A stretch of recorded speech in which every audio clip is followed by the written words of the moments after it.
During my wife's work party, my wife's boss approached me and said, "Tomorrow, your wife will go on vacation with me. I don't need your permission because your wife agreed already." My wife smirked. "I agree." I left the room and came back with something in my hands, and everyone fell silent. What happened next turned the party into a living nightmare. Too much perfume, too many fake smiles, and free wine that tasted like expensive regret. I showed up in a suit that had seen better depositions, nodded at people whose names I'd pretend to remember, and tried to enjoy the hors d'oeuvres like a man auditioning for normality. Mara looked stunning in a way that could still make my chest do that dumb, nostalgic flip, until she smiled at Anthony Reeves like he'd invented oxygen. Anthony Reeves is the kind of man who thinks charisma is a megaphone and mercy is a corporate perk. He laughs loud enough for his ego to echo off the glass walls and smells like the million-dollar confidence you can't buy unless you already have the wrong kind of money. He clinked his glass. The sound ricocheted like a starter pistol, and announced to the room with the casual arrogance of a man who believes other people's lives are open source, "Tomorrow, your wife will go on vacation with me. I don't need your permission because she already agreed." The air stopped being air for a beat. People froze like they'd accidentally walked into a taut comedy sketch that turned dark. Some people tittered nervously, like someone had asked them to clap on cue. Others stared as if they'd seen a car wreck in slow motion and were trying to find their phones to record the aftermath. Mara smirked, which is what made my smile curdle inside and turn into something colder. "I agree," she said, the words falling soft but precise, like someone pressing an elevator button for the floor you don't want to go to. I excused myself because habit had taught me that immediate reaction is often the worst kind of reaction. Walking away can be a strategy if you plan to come back smarter. Outside the party, the night smelled like rain waiting to happen and the kind of freedom people advertise in motivational posters. Fake, glossy, and oddly far away. I stood for a minute, breathed, and told myself a sentence I would eventually use as a thesis. If they wanted to make my life a joke, I'd make sure they remembered the punchline. I went back in with the measured calm of a man who'd been given a second in which to plot. I went back in with a pocket full of patience and a head full of plans. The room was a circus of pretense. People in expensive clothes pretending that nerves were just seasonal allergies. I walked back in, and instead of the passive, wounded guy they expected me to be, I had a sleek black folder in my hands. You could feel curiosity ripple through the crowd like static electricity. Anthony, red-faced with the kind of certainty that looks good on a mug but terrible on a resume, asked me what the folder was like he could charm the answer out of me. I smiled like a man who had already rehearsed the silence he would use as a weapon and set the folder down in front of him. He opened it with a practiced air of showman confidence, and for the first time that night his face, normally set to broadcast mode, gave a private performance of panic. Inside the folder were things you don't find in official press releases. Invoices to shell companies, signed receipts with his handwriting linking him to accounts overseas, screenshots of promises that read more like blackmail than romance. It's funny how power looks when you expose the levers. Cheap and ridiculous. The projector, set up earlier to play slick company highlight reels, had this curious talent for reflecting embarrassment, and someone, somewhere, had cued the wrong clip. Instead of smiling team-building slides, the screen filled with footage, Anthony and Mara in settings that were not conference rooms. There were texts, calendar invites, and photos with timestamps that conveniently matched business trips he'd approved and she'd mentioned. You could hear an audible gulp of disbelief slide across the assembled faces like a bad drink being swallowed. Phones came out, of course. Everyone wants to be the first one to have witnessed the fall of someone taller. You can't stop viral content once it decides it's going to be viral. It behaves like a toddler with a microphone. Anthony lunged for the projector with more reflex than sense, hands awkward and desperate. But there's a very particular rule in modern public humiliation. Once a truth starts playing on the big screen, it doesn't care for ego. I leaned in close enough to hear him mutter excuses that sounded like rehearsed confessions. Misplaced trust, corporate pressures, poor judgment. Words people use when they want to keep their dignity but don't want to fix anything. Mara, mascara feathering at the corners, looked stunned at first, then furious, then small in a way that made the room uncomfortable.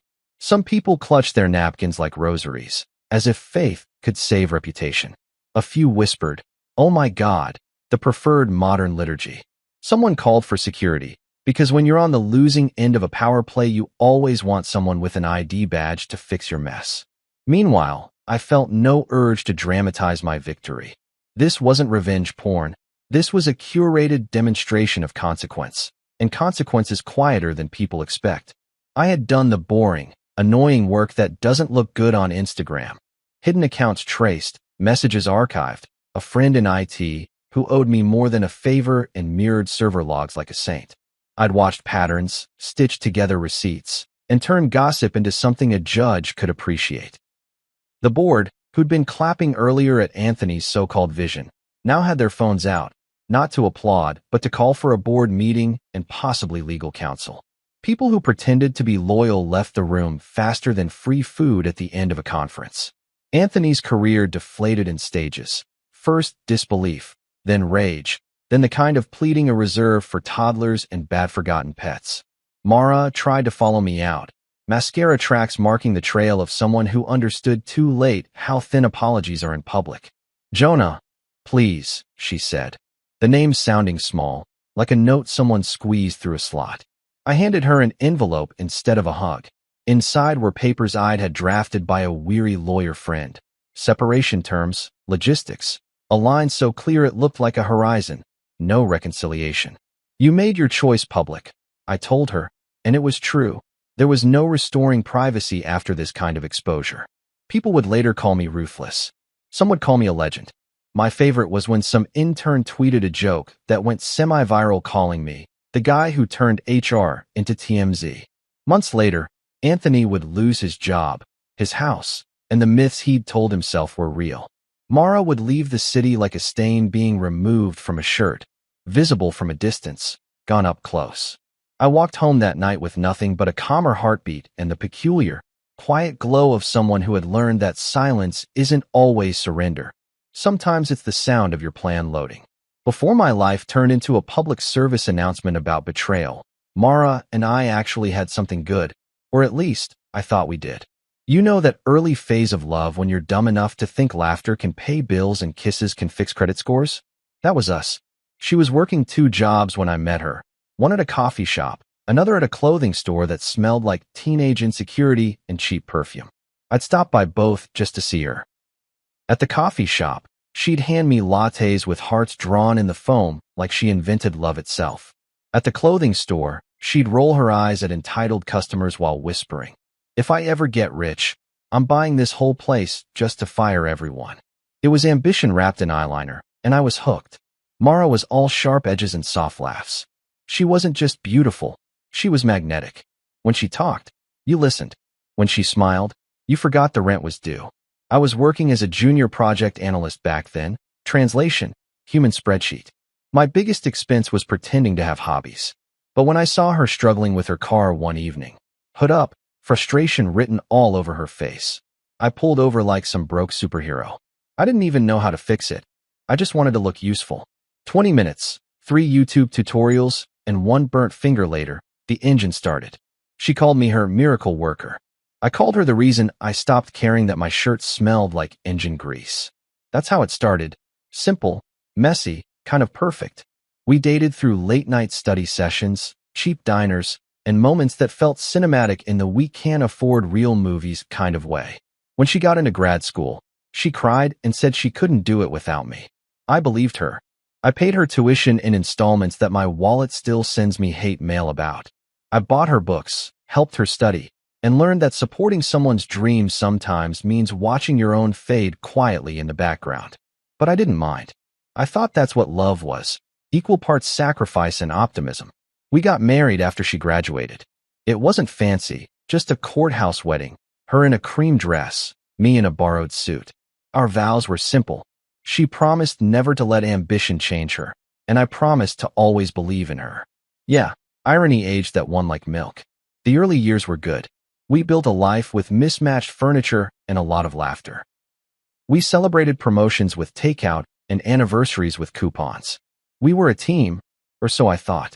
I was proud of her, even when she started outpacing me career-wise. She had that hunger, the kind that makes recruiters drool. When she landed her job at Brookstone Dynamics, she called me crying. Jonah, they picked me. They actually picked me. We opened champagne that cost less than gas that night and toasted to the future. I didn't realize I was cheering for the version of her that would eventually forget me. At first, she'd come home talking about her projects, her coworkers, her ideas. Then came the names, Anthony this, Anthony that. Her new boss, the visionary. The guy who apparently could change an industry with one email. He was older, smooth-talking, and full of stories about grind culture and leadership mindsets. I met him once at a company mixer. He shook my hand, looked me in the eye, and said, "So you're the man behind the woman, huh?" I should have known right then he was the type who collected people like business cards. He wore a Rolex that looked like it had an ego problem and had that tone of voice that made every sentence sound like a TED Talk that went on too long. Mara admired him. I could see it in the way she straightened her posture when he walked by, how her voice got that polished, professional lilt she never used with me. I told myself it was just respect. Spoiler alert, it wasn't. Then came the wardrobe changes. Suddenly, she was dressing like LinkedIn made her its cover model. Tailored blazers, heels sharp enough to cut glass, perfumes I couldn't pronounce. I complimented her once, and she said, "It's important to look the part." I didn't realize she meant his part. Our dinners became silent PowerPoint presentations. I'd ask how her day was, and she'd answer in slides. Busy, productive, tired. I'd try to make jokes, and she'd smile like laughter was a subscription she'd canceled. My wife. This woman who once danced barefoot in our living room to 80s love songs, now scheduled intimacy like it was a dentist appointment. The first real crack showed when she started working late. The first night, I believed her. The second night, I sent her dinner via delivery app because I was trying to be thoughtful. The driver called me back and said, "Sir, no one with that name works here after 6. That was my first red flag, waving proudly while I ignored it like an idiot. When I brought it up, she laughed. "Jonah, don't be paranoid. We were at an off-site meeting." Right. Because every off-site meeting comes with lipstick stains on your blazer collar and texts that disappear faster than Snapchat ghosts. I told myself she was just stressed, that maybe the job had gotten to her, that maybe I wasn't being supportive enough. Love makes you soft. It turns warning signs into misunderstandings and betrayal into maybe I'm overreacting. I used to look at her and remember all the times we had each other's backs, all the times she swore she'd never be like her mom, who left her dad for a wealthier guy when things got hard. I remember her crying in my arms once, saying, "I'll never do to you what she did to him." And I believed her. God, I believed her. The shift wasn't sudden. It was gradual, like erosion. One day she stopped asking me how work was. Another day she forgot to call when she got home. Soon, I was just a background character in her career montage. We'd sit in the same room, but live in different worlds. She'd scroll through emails while I pretended not to notice. We'd go to bed and she'd face the other way. When I asked if something was wrong, she said, "You've changed." Classic projection move. I wanted to fight for us, but how do you fight for someone who's already decided the battle's not worth it? Then one night, she came home buzzing, glowing, even. "Anthony nominated me for the Leadership Summit in Cancun," she said, excitement dripping off her words. I congratulated her, trying not to choke on the irony that she'd just accepted an all-expense-paid tropical vacation with the man I'd started to suspect was her emotional, and maybe physical, vacation from me. "You're not mad, right?" she asked, reading my hesitation. "It's just professional." Professional? Sure. Nothing screams career growth like sharing margaritas under a moonlit sky with your married boss. I laughed. "Of course not," I said. "Have fun learning about leadership." She smiled, kissed my cheek, and said, "You're the best husband." I felt like the best fool. Over the next weeks, I tried to be chill, supportive, mature. You know, the 3 stages of denial. But every little thing started to itch. Her phone suddenly had a password. Her laughter when she texted became the kind of laugh that didn't belong to me anymore. She'd hum while getting ready for work, wearing perfume I'd never bought and clothes I'd never seen. Our bed started to smell faintly like her new world. Perfume, ambition, and betrayal. I told myself to trust her. But trust feels a lot like waiting for a lie to confess itself. One night, Lucas, my best friend since college, now a tech guy with a moral compass slightly south of legal, came over. He took one look at me and said, "You look like a man trying to solve an emotional murder without evidence." I laughed. "Feels accurate." He nodded, grabbed a beer, and said, "Want me to help you get proof?" I told him no at first. I didn't want to be that guy, the paranoid husband digging for ghosts. But as Mara's absences grew and her explanations got thinner, the line between sanity and stupidity started to blur. Lucas shrugged. "Your call, man. But just remember, truth's like a bad roommate. You can ignore it, but it's not leaving." Back then, I wasn't ready for truth. I still clung to the version of her who fell asleep on my shoulder during Netflix nights, who once wrote me sticky notes that said, "You've got this," before big meetings. I kept replaying the highlight reel of us, hoping it would drown out the horror movie currently airing in my gut. I told myself, she's just stressed. It's just work. But deep down I knew. You always know. Love doesn't vanish. It mutates. It turns into politeness, into silence, into pretending that someone's smile doesn't hurt you anymore. If someone had told me then that Mara would one day look me in the eye and say, "I agree," when another man joked about taking her on vacation, I'd have laughed in disbelief. But here's the thing about disbelief. It's just belief with bad timing. I wasn't ready to see her as the person she was becoming. I was still in love with the woman I met at the coffee shop, the one who smelled like vanilla creamer and ambition, who once told me, "You make me feel safe." I didn't realize I'd built a fortress around someone who was already digging a tunnel out. Looking back, the warning signs weren't subtle. They were fireworks.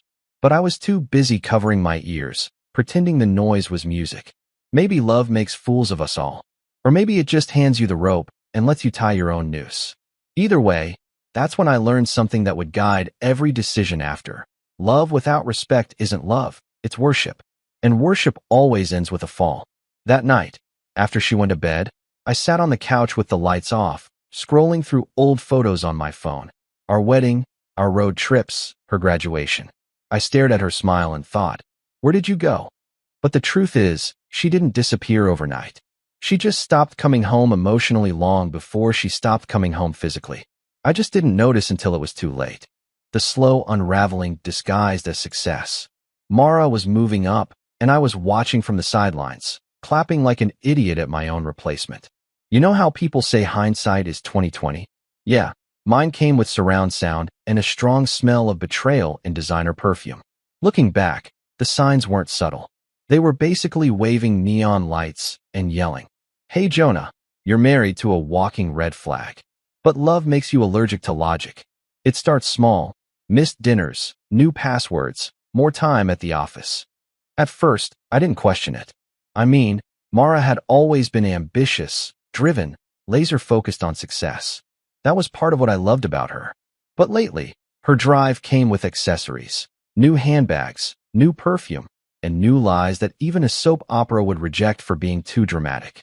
The first real red flag arrived at 11:47 p.m. on a Wednesday. I'd just finished watching a documentary about billionaires pretending to be relatable when her phone buzzed on the counter. Normally, I wouldn't touch it, but curiosity is a drug that doesn't need a prescription. The screen lit up with a name I recognized, Anthony Reeves. The message said, "Still thinking about that laugh. You make stress worth it." My stomach dropped like it had been pushed down a corporate elevator shaft. I stared at that message for a full 30 seconds, hoping it would turn into something innocent like, "You left your USB in the printer." Spoiler, it didn't. When she came out of the bathroom, I played it cool. "Hey," I said, pretending to scroll through my phone. "Anthony texting this late, huh?" She froze for half a second, just enough for me to clock the guilt before the performance began. "Oh, it's work stuff. You wouldn't understand." That line hit different. You wouldn't understand. Translation: stay in your lane, champ. This is above your pay grade. Funny thing, though, I was the one paying the mortgage on the house she was getting dressed in for team dinners. I told myself not to overreact. Maybe they were just close coworkers. Maybe he was just friendly. Maybe I was an idiot. So I did what every self-respecting man in denial does. I ignored my instincts and opened a beer instead. But once you see a crack, you can't unsee it. The next day, she left for work smelling like a brand new woman. Not her usual light vanilla perfume. No, this one was expensive, bold, and screamed, "Someone's trying to impress a man who uses hair gel aggressively." When I asked if she was wearing something new, She smiled, that soft, patronizing smile that should come with a warning label. "It's just something I got from a client gift bag," she said. "Do you like it?" I didn't answer. I was too busy wondering which client handed out "Ode to Midlife Crisis" as a party favor. Then came the late-night calls. She'd sit in the living room, talking softly, laughing under her breath. Every time I walked in, she'd hang up. When I asked who it was, she'd say, "Work." At this point, work was basically her secret lover's code name. One night, I walked past her office and heard her whisper, "Stop, you'll get me in trouble." That's when my brain officially declared bankruptcy. I didn't confront her. Not yet. Because if you confront too soon, they just call you paranoid. I decided to gather evidence. Not because I'm dramatic, but because I've watched enough true crime to know the first person to yell loses. The next week, Anthony started acting strange around me at the office. Yeah, the same office. Corporate America is the world's smallest town, and my wife's affair came with a front row seat. He started calling me champ, patting my shoulder like I was his intern. Once, he even said, "Jonah, you're one lucky guy. Mara's a catch." I smiled and replied, "Yeah, she's caught a lot lately." He laughed like it was a joke. I didn't.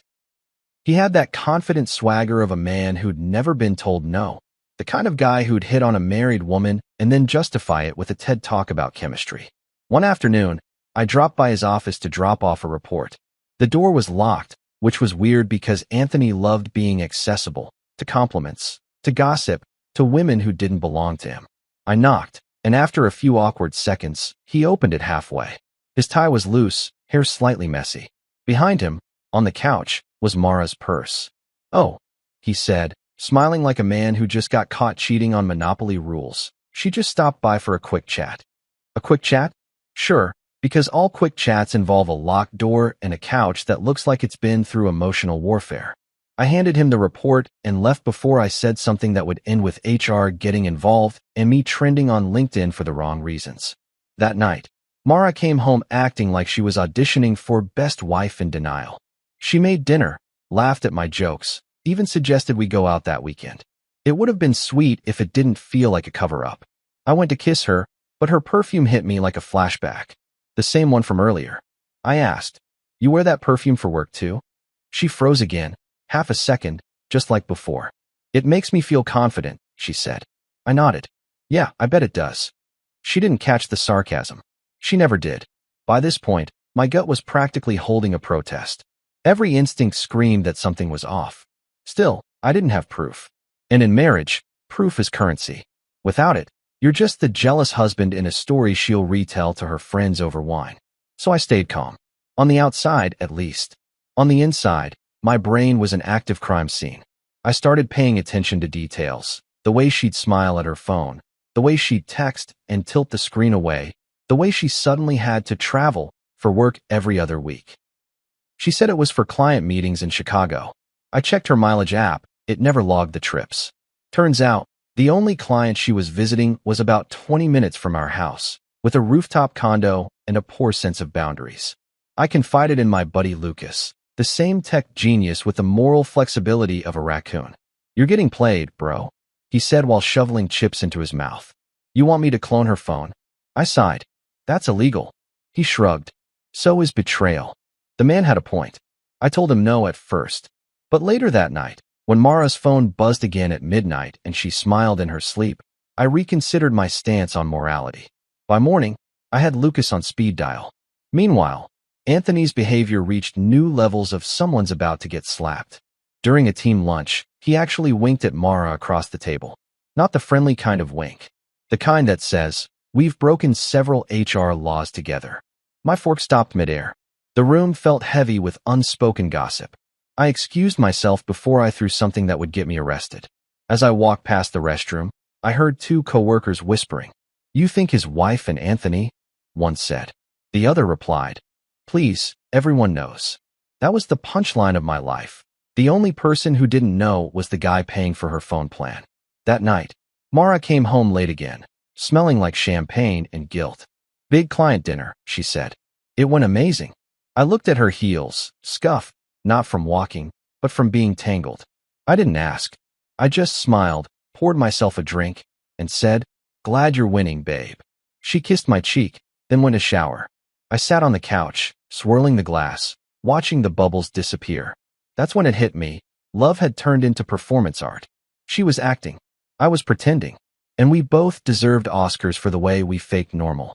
Over the next week, I started collecting small clues like a broke detective. Receipts from restaurants we never went to. Credit card charges labeled events. The scent of cologne that wasn't mine clinging to her clothes. I even found a strand of blonde hair on her blazer one morning. Anthony's assistance, maybe? Or maybe I was just going insane. Every lie she told came wrapped in sincerity. You're imagining things. You've been so distant lately. We need to communicate better. Oh, the irony. She was giving me marriage advice while probably booking hotel rooms under fake names. The breaking point came one Saturday. I woke up early and made breakfast, hoping to surprise her. Pancakes, bacon, coffee, the whole thing. But her phone buzzed again, face up on the counter, and there it was. Can't wait to see you tonight. Same place. Where that perfume I like. I stared at that message until my vision blurred. I didn't even need to guess who it was from. Anthony Reeves, the man who probably practiced his smirk in the mirror every morning. I put the phone down carefully, like it was a grenade with feelings, and took a deep breath. When she walked into the kitchen, I smiled like everything was fine. Morning, I said. Breakfast's ready. She smiled back, unaware she was eating her last peaceful meal under my roof. As she bit into her pancakes, she asked, "What's in these?" I said, "Oh, just honesty and a hint of sarcasm." She laughed, thinking it was a joke. It wasn't. That was the day I stopped guessing and started planning. Love might make you blind, but betrayal gives you 20/20 vision. I wasn't going to confront her yet. Not until I had everything. Proof, leverage, and maybe a little poetic justice. Because when people treat your life like a game, you don't flip the board. You learn the rules, and then you change them. By the time she left that night for her team event, I was already 2 steps ahead. Lucas was on standby, my suspicions were now data-driven, and my patience had expired. What Mara didn't know was that her phone, her secrets, and her perfume all had expiration dates, and I was about to collect the refund. They say the truth sets you free. What they don't mention is that first it punches you in the gut, steals your breath, and makes you question if you've been living in a sitcom written by your enemies. The morning I finally woke up didn't start with fireworks or confrontation. It started with the sound of laughter, the wrong kind. You know that soft, intimate laughter people save for moments when they think no one's listening? Yeah, that one. I'd left for work early that Friday, but fate, or maybe karma with a sense of humor, decided my 8 a.m. meeting got canceled. So I turned around, stopped by the house to grab my laptop charger, and walked straight into a live episode of So, My Wife's a Liar. The first thing I noticed when I opened the front door wasn't her. It was his watch, Anthony's obnoxious gold-plated watch, sitting on the kitchen counter like a shiny confession. It was the same watch he loved flashing in meetings, the one he claimed was a symbol of perseverance. Funny, I didn't realize perseverance came in 24-karat betrayal. I froze for a second. The house smelled like coffee and betrayal in equal parts. I heard them in the kitchen, laughing, whispering, low voices that had no business existing in my home. When I walked in, they both froze. Mara had her back turned, hair messy, wearing one of my shirts, which was poetic considering she'd clearly forgotten who it belonged to. Anthony was leaning against the counter like he owned it, holding a mug that said "World's Best Wife." I bought that mug for her anniversary gift. My eye twitched. "Morning," I said, calm as a monk who's done time. Mara's face drained of color. Then she smiled. Nervous, twitchy, the kind of smile you use when the fire alarm goes off in your brain, but you're pretending it's just a ringtone. "Jonah, you're home early," she said. "Yeah," I replied. "Meeting got canceled. Looks like I crashed another one instead." Anthony straightened up like he was preparing for a TED Talk on poor decision-making. "Jonah, I think there's been a misunderstanding." I raised an eyebrow. "Oh, because the only misunderstanding I see here is you thinking my kitchen is a Marriott suite." His mouth opened, but no words came out. Just the sound of a man realizing his career, marriage, and hair gel budget were about to go up in flames. Mara tried to step closer, voice shaky but defiant. "I can explain," she said. That's always the opening line of a guilty person's monologue. I leaned back against the wall, crossed my arms, and said, "Go ahead. I'll even make popcorn." She didn't explain, of course. She just stood there, looking at me like I was the problem for catching her in the act. Anthony grabbed his jacket, mumbling something about leaving, and brushed past me. I caught the faint whiff of his cologne. Expensive, overconfident, nauseating. He didn't meet my eyes. Smart move. If he had, I might have rearranged his dental alignment. The door slammed, leaving behind silence thick enough to choke on. Mara finally turned to me, tears welling up but not falling. She always had this gift for emotional theater, knew how to look broken without feeling a thing. "Jonah," she whispered, "please don't look at me like that." I laughed. "Like what?" "Like I'm finally seeing you for who you are." She tried to talk, but I wasn't in the mood for dialogue. I walked past her, grabbed the mug he'd used, and dropped it into the trash can with a satisfying clink. "You know," I said, "for someone who loves rules, you sure don't respect boundaries." She said it was a mistake, that it just happened, that she didn't mean to hurt me. Classic lines, straight from the betrayer's handbook. I wanted to yell, to throw something, to demand every answer. But I didn't. I just stood there, too calm for comfort. I think it scared her more than anger would have. That night, I didn't yell or slam doors. I lay awake, staring at the ceiling fan like it might spell out why everything I'd built suddenly collapsed. Every spin of the blades felt like a rewind of the last 9 years. Every laugh, every date, every whispered promise, all of it suddenly hollow. Around 3 a.m., something inside me snapped, not in a loud, dramatic way, but in a quiet, surgical one. It was like the sound of a switch being flipped. The old Jonah, the forgiving, accommodating, "let's talk about this" Jonah, died somewhere between the second and third spin of that ceiling fan. What replaced him was calm, strategic, and terrifyingly focused. By morning, I wasn't mourning anymore. I was calculating. Because when someone turns your life into a joke, you've got two options: cry or deliver the punchline yourself. I chose the latter. I started my day like nothing happened. Made coffee, shaved, even hummed a little. Mara came downstairs looking wrecked, makeup smeared, eyes puffy, wearing guilt like cheap perfume. "You didn't come to bed," she said softly. "Didn't feel like sleeping next to a stranger," I replied. She winced. "Jonah, please, I didn't mean for this to happen." I sipped my coffee. "Yeah, affairs tend to happen the same way people trip and fall into luxury vacations with their boss." She followed me around the kitchen, talking about how she loves me, and it didn't mean anything. That part made me laugh so hard I nearly choked on my toast. Didn't mean anything? You risked your marriage, your job, and your dignity for a man who wears gold watches indoors. That's not meaningless. That's stupid with confidence. She cried harder, and I almost felt bad. Almost. Then I remembered the text messages, the perfume, the laughter. Compassion exited the building. She begged me not to do anything rash, which was hilarious because I'd never been calmer in my life. I told her I needed time to think, and she believed me because people like Mara always mistake silence for surrender. But my silence wasn't peace, it was planning. The rest of the day, I went about my routine like a ghost.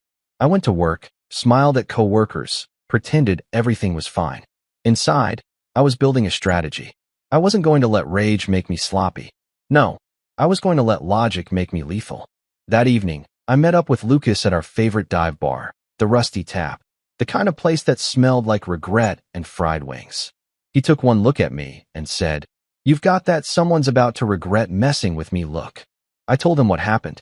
He didn't react with pity. He just nodded and said, "So, how bad do you want payback?" I smiled. "Let's just say I'm past the forgiveness stage." He grinned. "Good. I've been waiting years to use my skills for evil." That's when Operation Truth Bomb was born. Over the next few days, I pretended to play the heartbroken husband while quietly setting the stage. I started going through her old messages, cloud backups, work calendar. I found patterns. Hotel bookings labeled as team building retreats. Expense reimbursements for client dinners that somehow took place on weekends. I wasn't even mad anymore. I was impressed by the level of effort it took to lie this well. I confronted her once more, just to test her consistency. "You ever been to the Willow Hotel?" I asked casually. Her fork froze midair. Maybe for a meeting," she said. "Yeah," I nodded. "Must have been one hell of a meeting. Your name's on 5 separate room receipts." The look on her face was pure panic, and for a second, I felt satisfaction. Not revenge yet, just a preview. She tried to flip it on me, accusing me of spying, not trusting her, and my personal favorite, making her feel unsafe. The mental gymnastics were Olympic level. I told her she'd earned her gold medal in gaslighting. She ran upstairs crying, slamming the door. I stayed downstairs, calm, collected, and pouring myself another drink. Every sip tasted like resolve.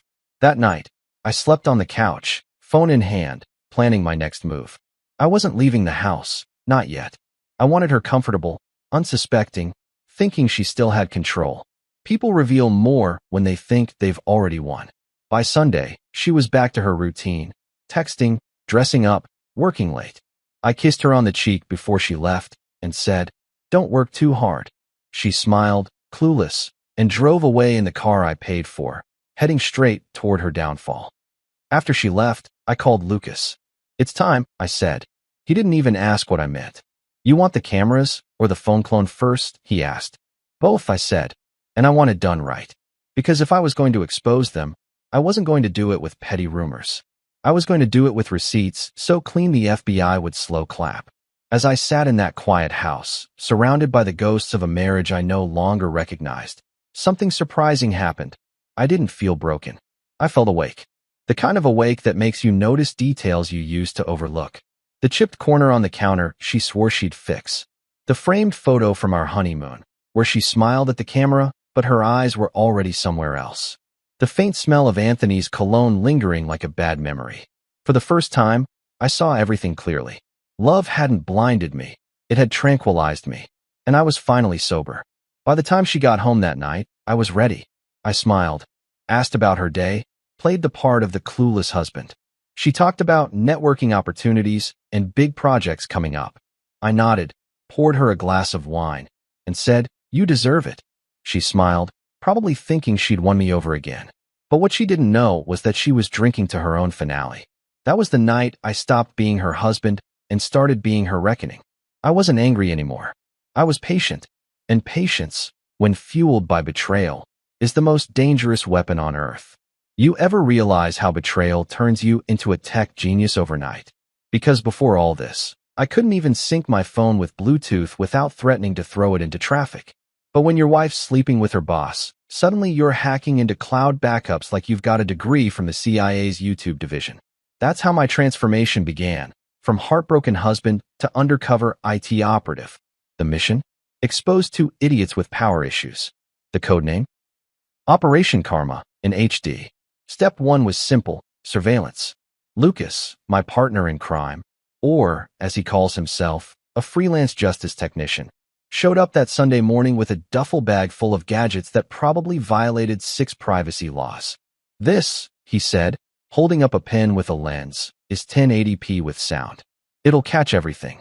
He also brought a tiny motion sensor, a few hidden cameras disguised as air fresheners, and a phone cloning device that looked like something Tony Stark might have built on his lunch break.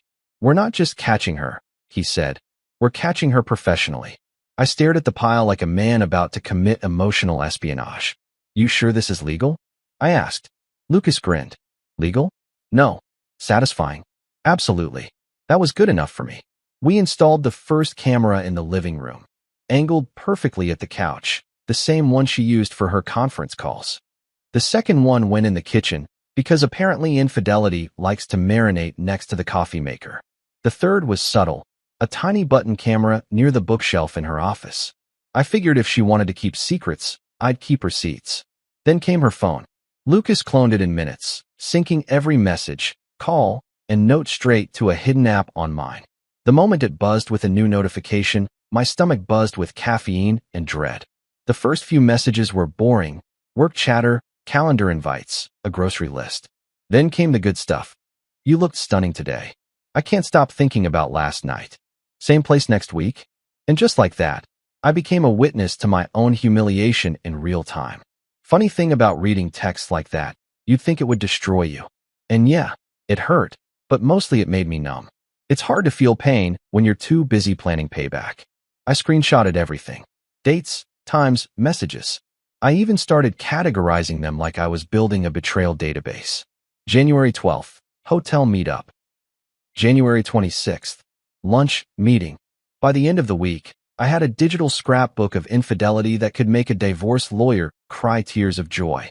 But evidence wasn't enough. I wanted context. I wanted to see the looks on their faces when they thought no one was watching. The cameras helped with that. Every night after she went to bed, I'd review the footage on my laptop like some deranged security guard in a romantic horror film. Sometimes, I'd see her on the couch, laughing on FaceTime, whispering things that made my blood boil. Once, I saw Anthony's car pull into the driveway. They didn't even make it to the couch that time. I had to pause the video and walk outside before I broke something valuable, like his face. But you know what stopped me? The realization that revenge isn't about rage, it's about rhythm. If you rush it, you ruin it. I needed more than a scandal. I needed a finale. Something public, poetic, and impossible to forget. And for that, I needed information bigger than infidelity. So I called in Lucas again. "You're a tech guy," I said. "How hard would it be to, say, mirror Anthony's company's server?" He raised an eyebrow. "You trying to get fired or knighted?" "Maybe both," I said. He grinned. "You're lucky I love chaos." Within days, Lucas had mirrored Anthony's digital kingdom. Emails, transactions, private folders, everything. The man was dirtier than a politician's tax file. Offshore accounts, unreported bonuses, bribes disguised as consulting fees.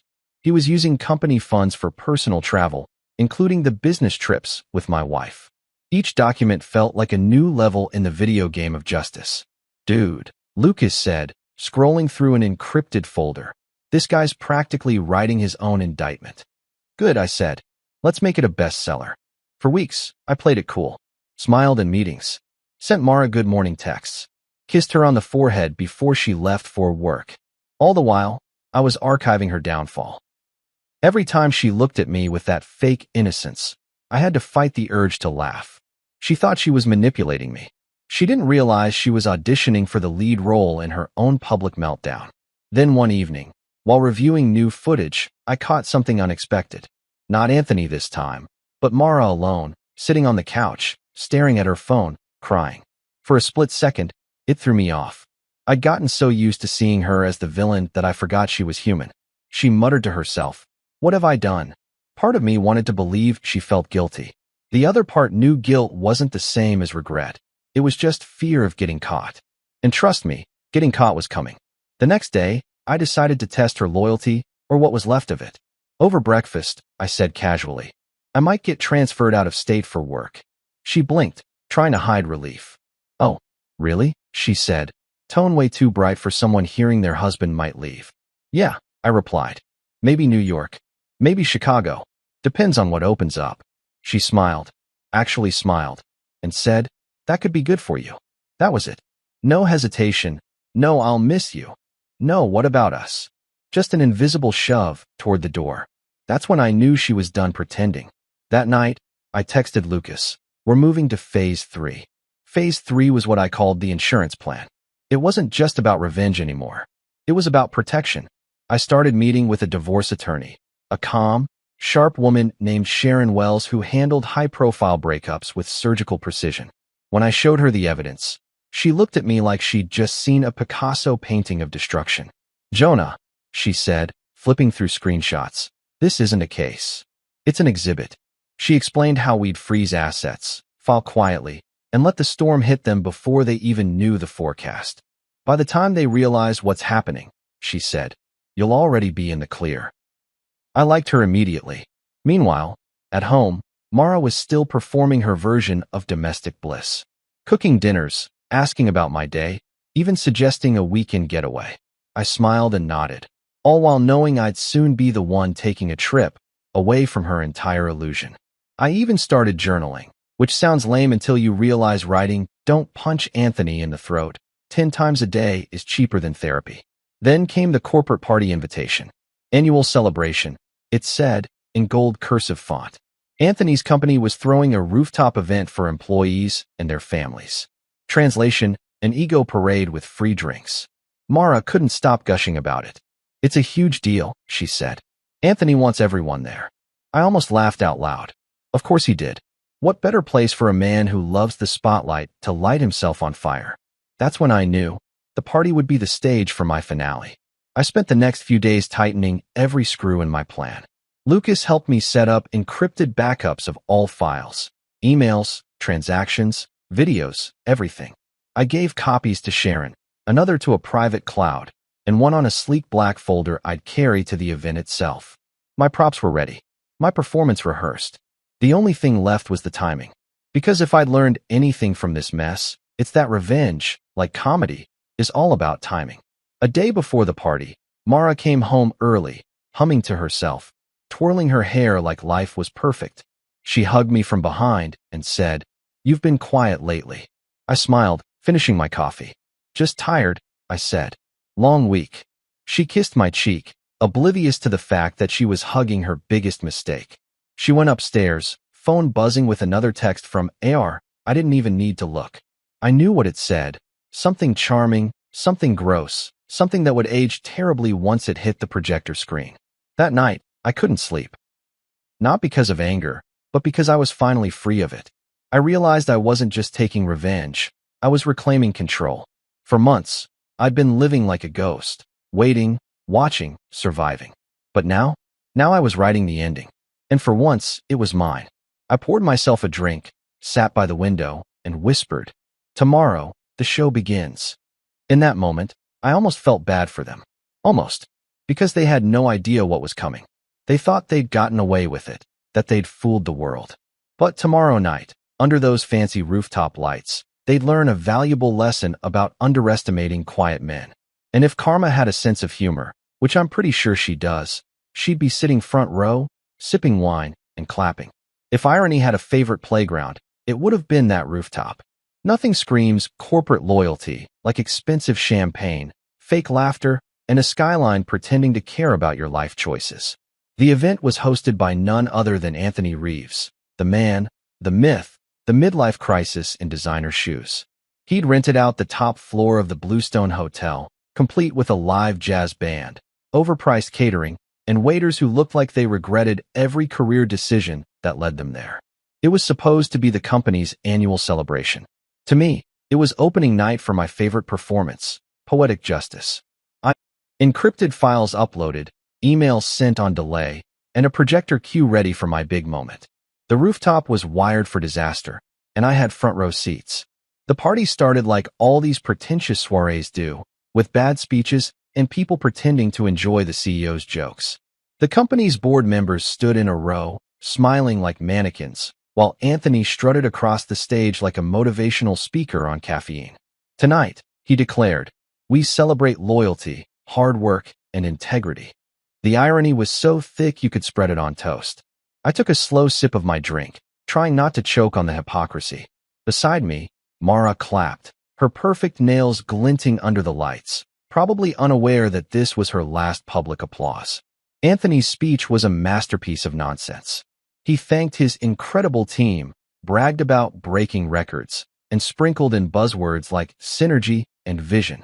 I half expected him to pull out a PowerPoint labeled "How to Betray Everyone" and still get a bonus. The crowd loved it, though. People will cheer for anything if there's free alcohol involved. Then, halfway through, he dropped the line that turned the party into history. "Before we wrap up," he said, smiling directly at me, "I want to make a special announcement. Tomorrow, one of our most dedicated employees will be joining me on a private vacation, an all-expenses paid reward for excellence." The crowd oohed like they were watching reality TV. He looked at Mara and extended a hand. "If she agrees, of course." That smug grin on his face could have powered the whole building. Mara hesitated just long enough to look guilty, then flipped her hair and said, "I agree."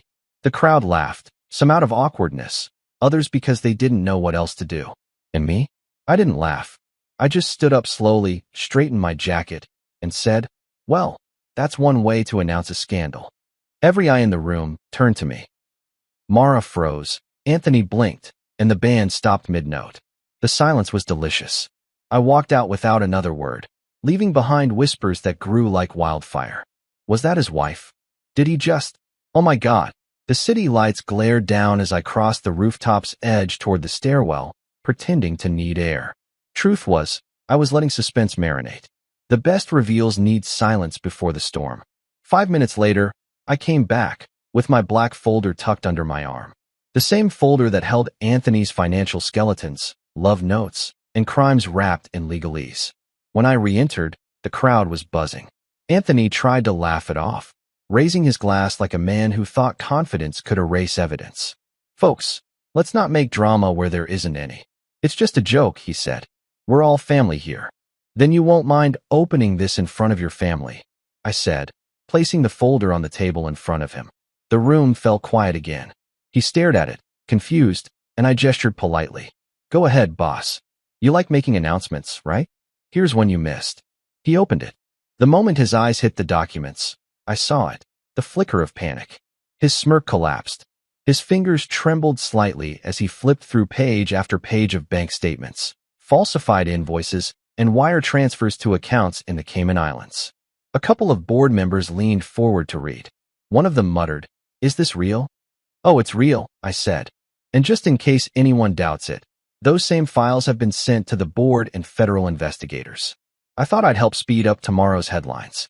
Anthony looked up, pale as printer paper. "You don't know what you're doing," he said, voice cracking. "Oh, I do," I replied. "You made this personal. I'm just making it public." The crowd began murmuring again. Phones came out. Cameras clicked. Mara stepped forward, her voice trembling.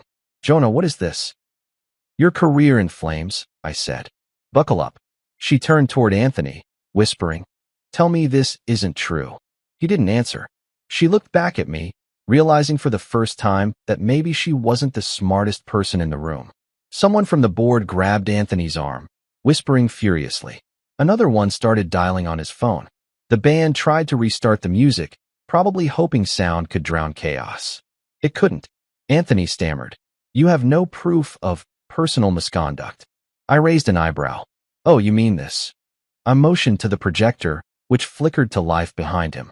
The crowd turned as the company's highlight reel cut out, and a very different kind of highlight began playing. There they were, Anthony and Mara, caught in crisp HD glory. Hotel rooms, dinner dates, the office couch that HR will never be able to disinfect enough. The footage rolled with timestamp overlays, matching perfectly with company expense reports. The audience gasped in unison like a choir of disbelief. Someone dropped a glass. Someone else whispered, "Holy sh**T." Anthony lunged toward the projector, shouting, "Turn it off." But Lucas had locked the feed remotely. The video kept looping while half the crowd recorded it with their phones. You can't stop viral content, not when it's earned. Mara screamed at me, mascara streaking, "Why would you do this to us?" I laughed. "Us? Sweetheart, there's no us in betrayal." She started to cry, muttering about love and mistakes, but no one was listening. They were too busy watching the emperor lose his clothes, figuratively and literally.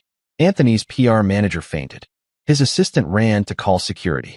I just stood there, hands in my pockets, calm as a saint in a scandal. When Anthony finally reached the power cord and yanked it out, it was already too late. The damage was global.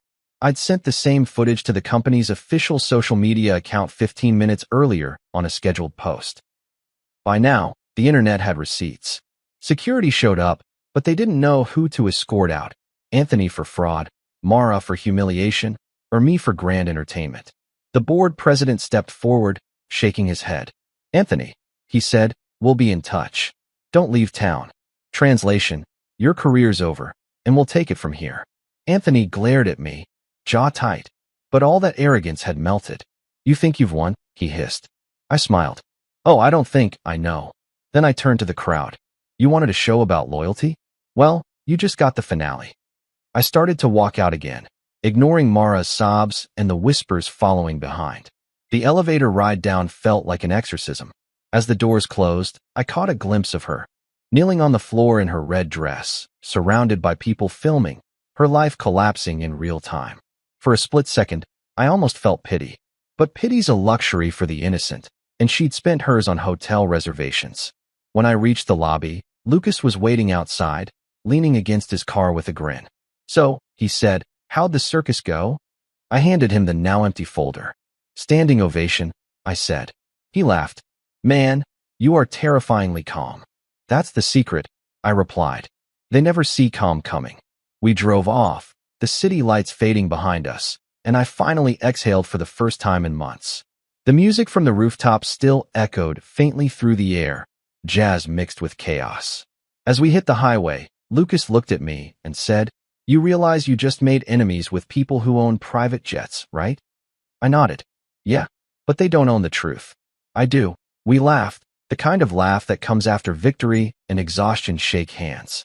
By the time I got home, I wasn't angry anymore. Just empty, clean, done.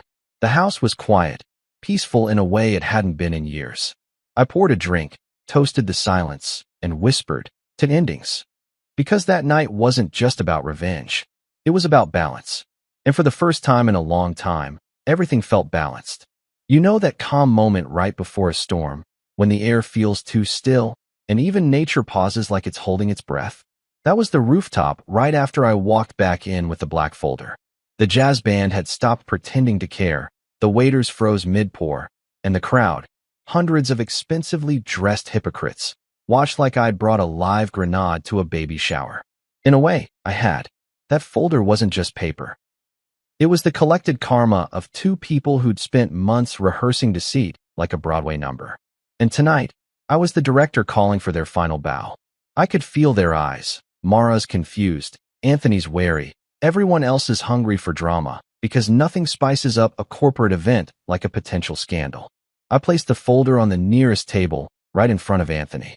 The sound it made was soft but final, like a gavel hitting judgment. "Mind opening that, boss?" I said with the politest smile I could muster. I called him boss not because he was mine, God no, but because the sarcasm hit better when the title stung. Anthony hesitated, his smile twitching the way liars' smiles do when they realize the punchline might be about them. He reached out, fingers trembling slightly, and flipped the folder open. His face drained faster than champagne at a free bar. Inside were copies of his offshore transfers, shell company filings, kickbacks, and expense reports labeled consulting retreats that were really hotel receipts with timestamps matching Mara's business trips. My favorite page, though? The wire to a Cayman account under the alias Reeves Consulting Limited, which would have been clever if he hadn't signed it himself. I'd included sticky notes with sarcastic labels too, because if I was going to ruin a man, I was at least going to do it with personality. One note said, "Nice try, Bond." Another, "Tax season's gonna hit different." The crowd's confusion turned into a collective murmur. People craned their necks, whispering like churchgoers discovering their pastor had a Tinder profile. One of the board members, a man named Harold with a face permanently stuck in judgment mode, leaned in and said, "Anthony, what is this?" Anthony tried to speak, but all that came out was, "This is fake. This is all fake." "Sure," I said, sipping my drink, "and I'm the Pope. You want to check the emails tied to those transactions? Or should I just let the board finish reading?" Mara, bless her delusional heart, reached for the folder like she could snatch the truth away. "Jonah, what is this?" she asked, eyes wide, mascara trembling on the brink of collapse. "Your career in flames," I said casually. "Buckle up." That line had been sitting in my head for days, waiting for its big debut. It landed perfectly. Half the room gasped. The other half pretended not to smirk. Even Lucas, who was somewhere in the crowd disguised as event tech support, probably gave me a mental high five. Anthony looked like a man watching his house burn while holding the matches. He tried to laugh it off. "Ladies and gentlemen, my ex-employee here has a very vivid imagination. None of this means anything." "Oh, it means something," I said. "It means you've been stealing from your own company while also sleeping with my wife. Though frankly, the embezzlement part offends me more. At least with Mara, I knew she had bad taste." The room collectively inhaled. Someone in the back muttered, "Oh damn." It echoed perfectly. Anthony's mask cracked. "You don't know what you're talking about," he hissed. "I know everything," I said, leaning forward. "Emails, transfers, texts, photos. You name it. You've been sloppy, Anthony. And arrogance? That's a hell of a paper trail." I nodded at the folder. "That's just the appetizer. The main course was sent to your board of directors and the federal investigators about an hour ago. By the time dessert is served, they'll have questions about your loyalty bonuses." Mara turned to him, panic rising like bad perfume. "Anthony, tell me this isn't true." He didn't. He couldn't. His silence said more than any denial could. She looked back at me, tears spilling now, voice breaking. "Jonah, Please, why are you doing this? Why? I said, laughing quietly. Because when you spend months making a joke out of my life, it's only fair I deliver the punchline. Security had started edging closer, not sure who to escort out. That's the problem with moral chaos. It confuses authority. Anthony barked, "Get him out of here." But Harold, the board member, raised a hand. "Not so fast, Reeves. We need to verify some things first." Translation: they smelled blood in the water and wanted to make sure it wasn't theirs. The crowd's curiosity mutated into fascination. Phones came out, because of course they did. This was America. If drama doesn't end up online, did it even happen? Someone whispered, "Is this a prank?" Another said, "No way. This is real." I could feel the attention shift from gossip to awe, and that's when I realized something. For months, Anthony had been the man everyone envied. Rich, powerful, adored. But now, standing there pale and sweating under the lights, he was just another cautionary tale in an expensive suit. He tried one last Hail Mary. "You're finished, Reed. You've just committed defamation, blackmail, whatever this is, it's illegal." "You're right," I said. "So is wire fraud, sexual harassment, and tax evasion, but I'm not the one doing those. Don't worry, though. You'll get plenty of time to discuss legality with your lawyer." A few people actually laughed at that, trying to hide it behind their glasses. The board members exchanged looks, murmured something, and 3 of them walked off with their phones out, likely making those emergency calls that end with asset freezes and press releases. Anthony's voice cracked again. "You can't destroy me." "Buddy," I said, smiling, "you did that yourself. I just brought popcorn." Mara reached for me again, her voice desperate now. "Jonah, please, we can fix this. Just tell me what you want." "Peace," I said. "And you can't give that." She sobbed harder, her makeup streaking into war paint. Someone handed her a napkin. I almost thanked them. It added theatrical flair. Anthony tried to recover, straightening his jacket like the fabric could restore dignity. "Let's all calm down," he said, forcing a laugh. "This is clearly the act of a bitter man trying to ruin my reputation." I nodded. "You're right about one thing. I am bitter. But your reputation? You did that part solo. I just provided the lighting." Then I gestured to the folder again. "Keep it. Souvenir. You'll need it when the auditors come knocking." By then, the rooftop had split into factions. One side wanted to flee before the metaphorical explosion. The other stayed, glued to their spot like they were watching a live Netflix original. And in the middle, Anthony and Mara stood like 2 broken pillars of ego, trying to hold up a crumbling empire. I turned to leave, but before I did, I leaned toward Anthony and said quietly, "You know what's funny? You spent your life climbing ladders. Tonight, you tripped over your own rung." As I walked toward the exit, I heard the sound of chaos blooming behind me. Board members shouting, security radioing, guests whispering, Mara crying. It was symphonic. Lucas caught up with me near the elevator, camera bag slung over his shoulder. "That was intense," he said, grinning. "I give your performance a solid 10. "Thanks," I said. "Think it'll go viral?" "Already trending," he replied, showing me his phone. A video titled CEO's Rooftop Meltdown had thousands of views in under 5 minutes. Guess your 15 minutes of fame are about to hit him first. I chuckled as the elevator doors closed. Good. Maybe he can finally use that charisma to apologize to his shareholders. Downstairs, the hotel lobby buzzed with the confused chatter of guests who'd heard the noise but didn't know the story. I walked past them, calm, composed, folder-free. Outside, the night air hit me like oxygen after years underwater. Lucas exhaled beside me. "You good?" he asked. I nodded. "Better than I've been in months." "You think they'll come after you?" "Maybe," I said. "But that's the thing about truth. It doesn't scare easy." We got into his car, the city lights bouncing off the windshield like confetti. As we drove away, I looked at the skyline, the same one Anthony used to brag about owning pieces of through his developments. Now it looked like it was watching him burn. For the first time, I didn't feel anger, just closure. The kind that doesn't scream, doesn't gloat, it just exhales. When I got home, the house felt different. Lighter, like the walls had been holding their breath too. I poured a drink, turned on some old blues, and sank into the couch. My phone buzzed nonstop, texts from coworkers, journalists, even my boss. Most said variations of "holy crap, is it true?" I didn't answer. I just stared at the screen until it dimmed and said quietly, "Yeah, it's true."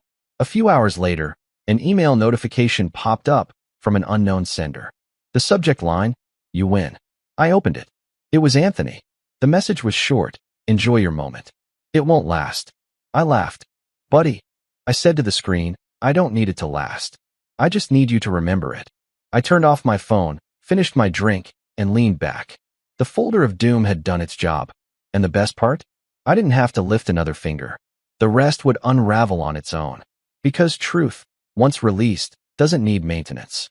It just does what it does, destroys everything fake it touches. That night, I finally slept. Not because the pain was gone, but because the noise was. And silence, after betrayal, is the sweetest sound in the world. If there's one thing I've learned about truth, it's that it never knocks politely.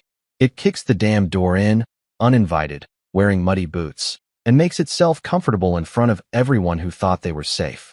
That's exactly what happened that night when the projector, the innocent, company-issued projector meant for stock updates and PowerPoint slides about team growth, decided to expose two people's extracurricular activities to an audience of roughly 200 employees, partners, and social climbers. You could have heard a mouse faint. Now, you might think I planned every pixel of that chaos, and you'd be right.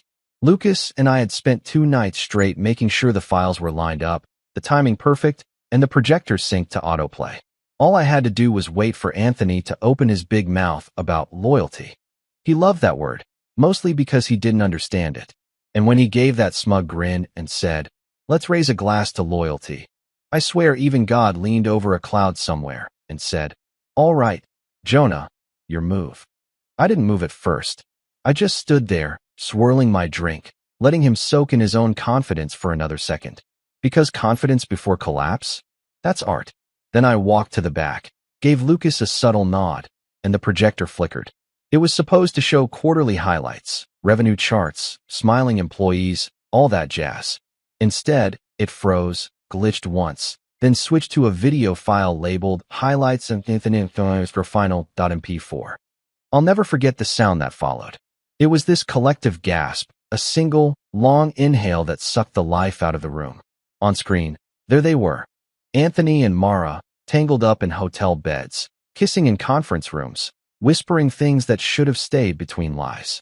The timestamps glowed in the corner like digital receipts of shame. Every clip was short, brutal, and undeniable. It was the kind of video that didn't need narration.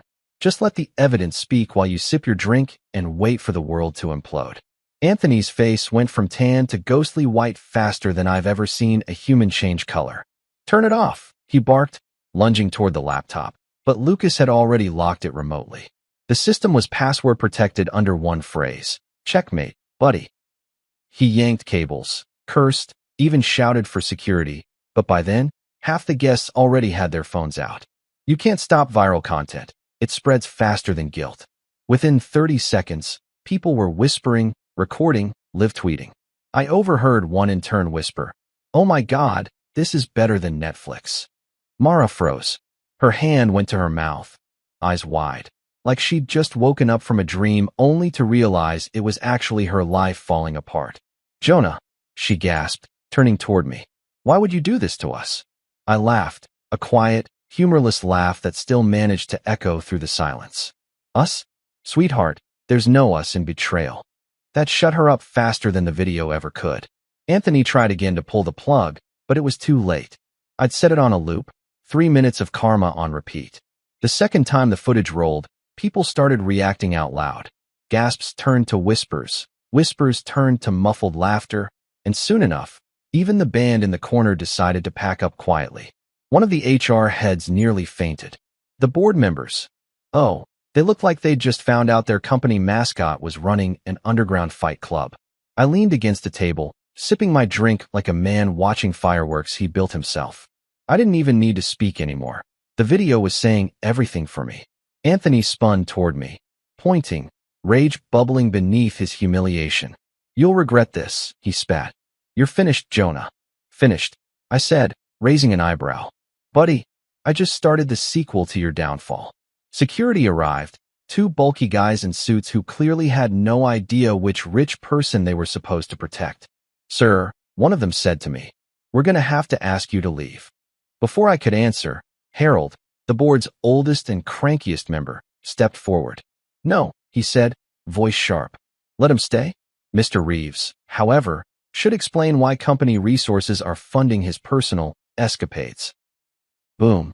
Just like that. The tables turned so fast you could smell the smoke. Anthony stuttered. This is all fabricated. Some kind of deep fake. Classic excuse. Too bad I'd watermarked every clip with his voice and company timestamps.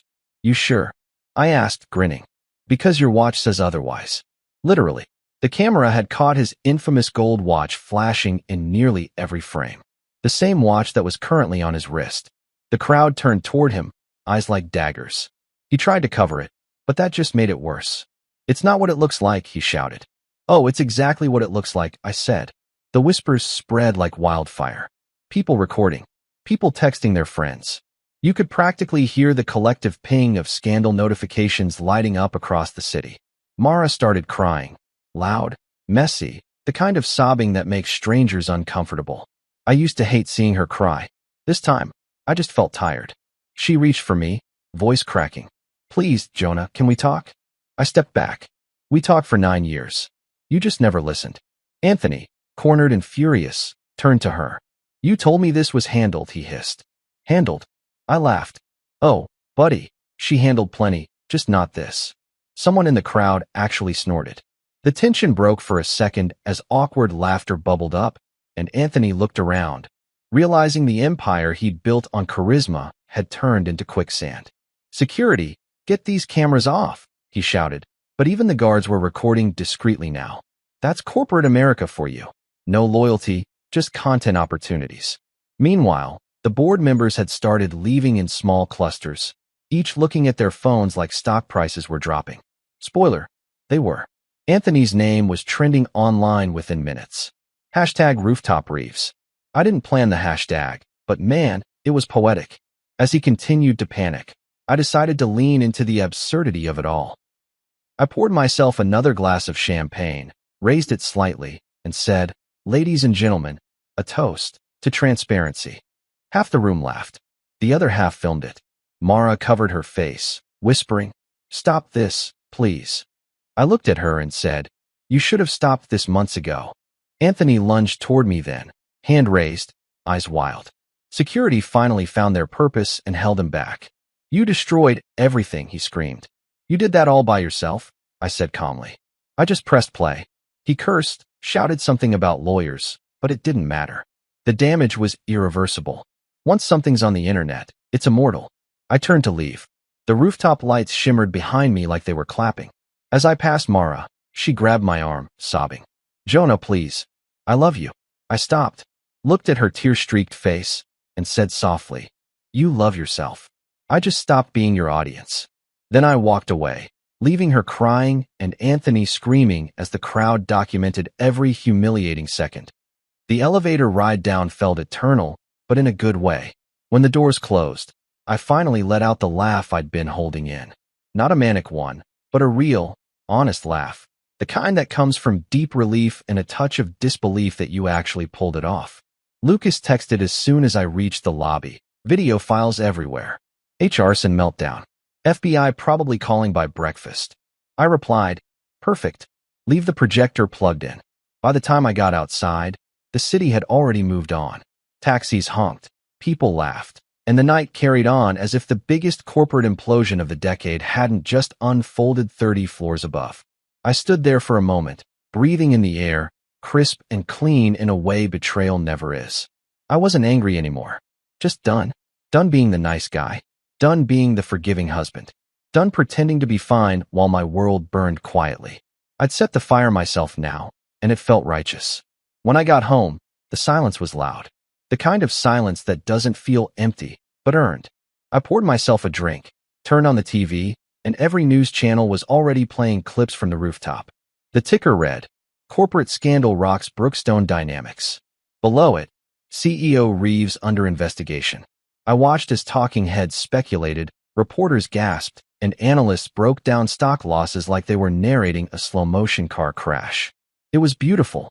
Then my phone buzzed. Texts. voicemails, calls. Friends, coworkers, even people I barely knew suddenly wanted to talk. Bro, you legend. Is it true you leaked the video? You're trending.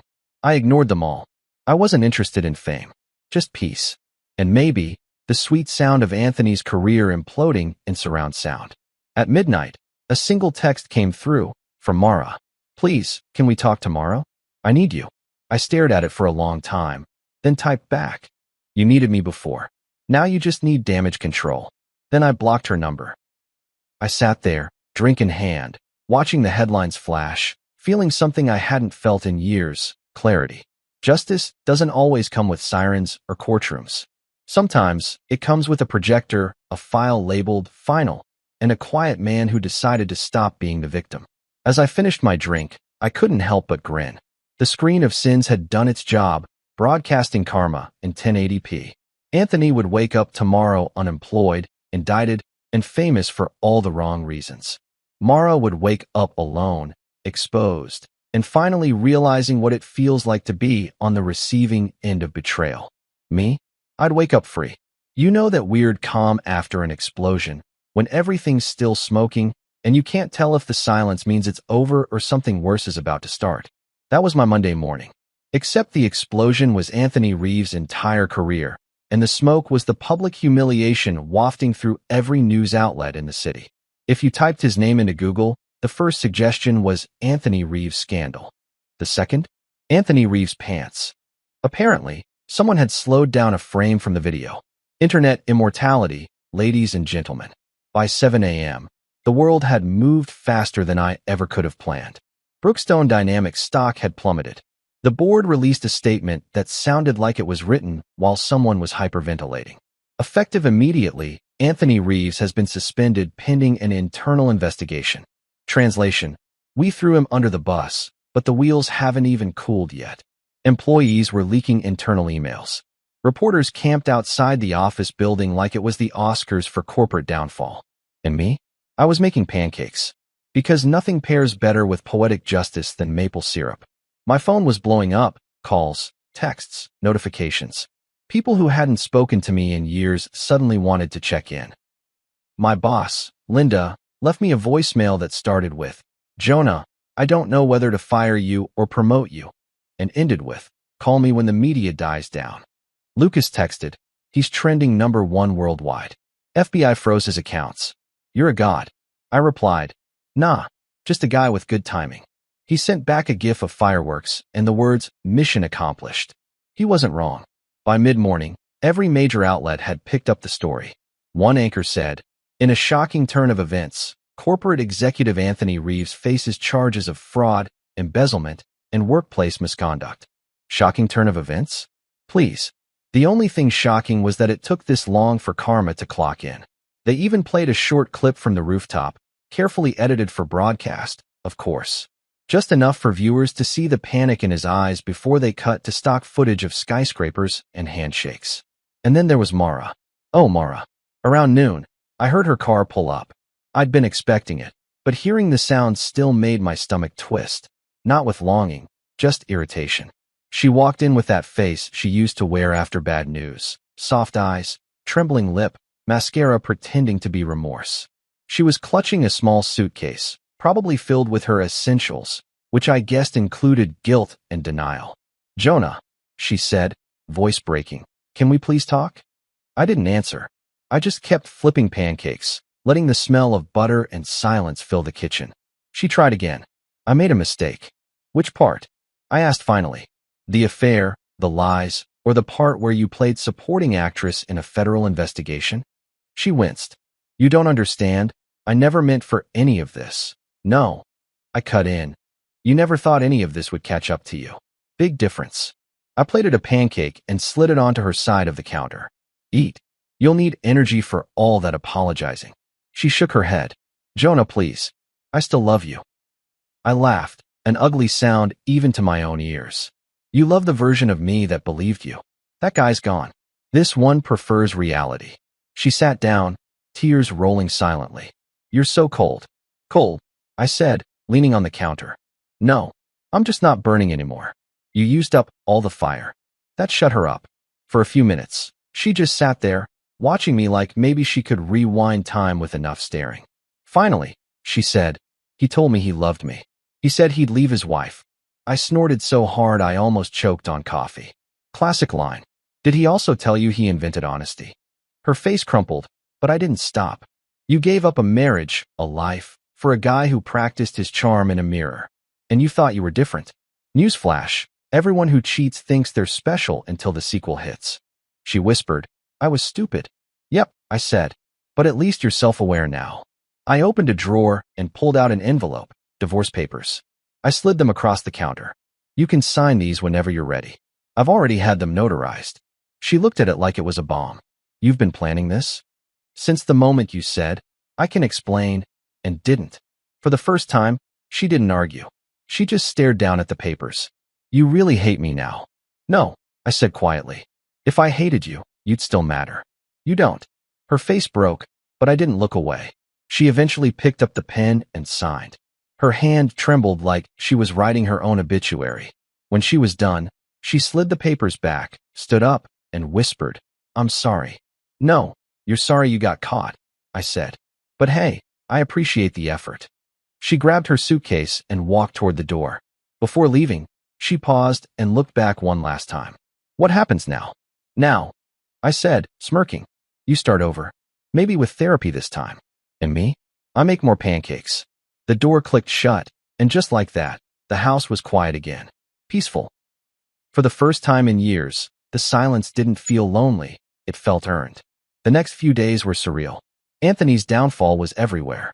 Memes, think pieces, podcast episodes titled "The Rooftop Scandal," how one man's ego cost him everything. One tweet went viral. "When your side chick becomes your downfall."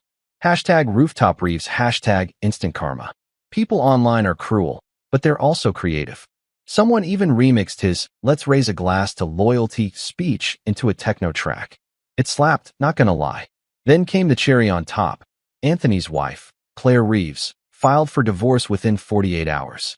TMZ got photos of her leaving their mansion with 2 suitcases and a smile that could light up the city.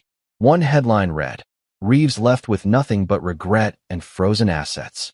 I printed that one out and stuck it on my fridge. Motivation, you know? By Friday, Brookstone Dynamics announced his official termination and cooperation with federal investigators. Word in the industry was he'd be facing charges for fraud, embezzlement, and corporate misconduct. In other words, career vaporized. A few smaller outlets even mentioned me by name, the anonymous husband who exposed the truth. Some called me ruthless, others called me a hero. My favorite tweet read, "Jonah Reed turned HR into TMZ and I respect it. I should have framed it." Meanwhile, Mara vanished from social media, deleted everything. Probably somewhere far away, trying to rebuild her image, maybe even convincing herself she'd been a victim too. But I didn't care. I wasn't stalking her pages anymore. I wasn't replaying memories, analyzing what went wrong. I was free from all of it. It's weird, though, freedom isn't loud. It doesn't come with fireworks or marching bands. It's just quiet mornings, strong coffee, and not checking someone else's phone every time it buzzes. I took time off work, claiming personal reasons. Spent mornings at a diner near the river, watching boats drift by and wondering how people manage to stay normal while their worlds implode. The waitress there, Brenda, started saving my usual table and calling me Mr. Peace. I didn't correct her. She said, "You've got the calmest eyes of anyone I've seen." I laughed. "That's not calm, Brenda. That's what happens when you've run out of panic." A week later, Lucas and I met at our favorite bar again. He looked annoyingly smug. "So," he said, "legendary rooftop guy, how's freedom treating you?" I grinned. "Like a vacation without the sunburn." He raised his glass.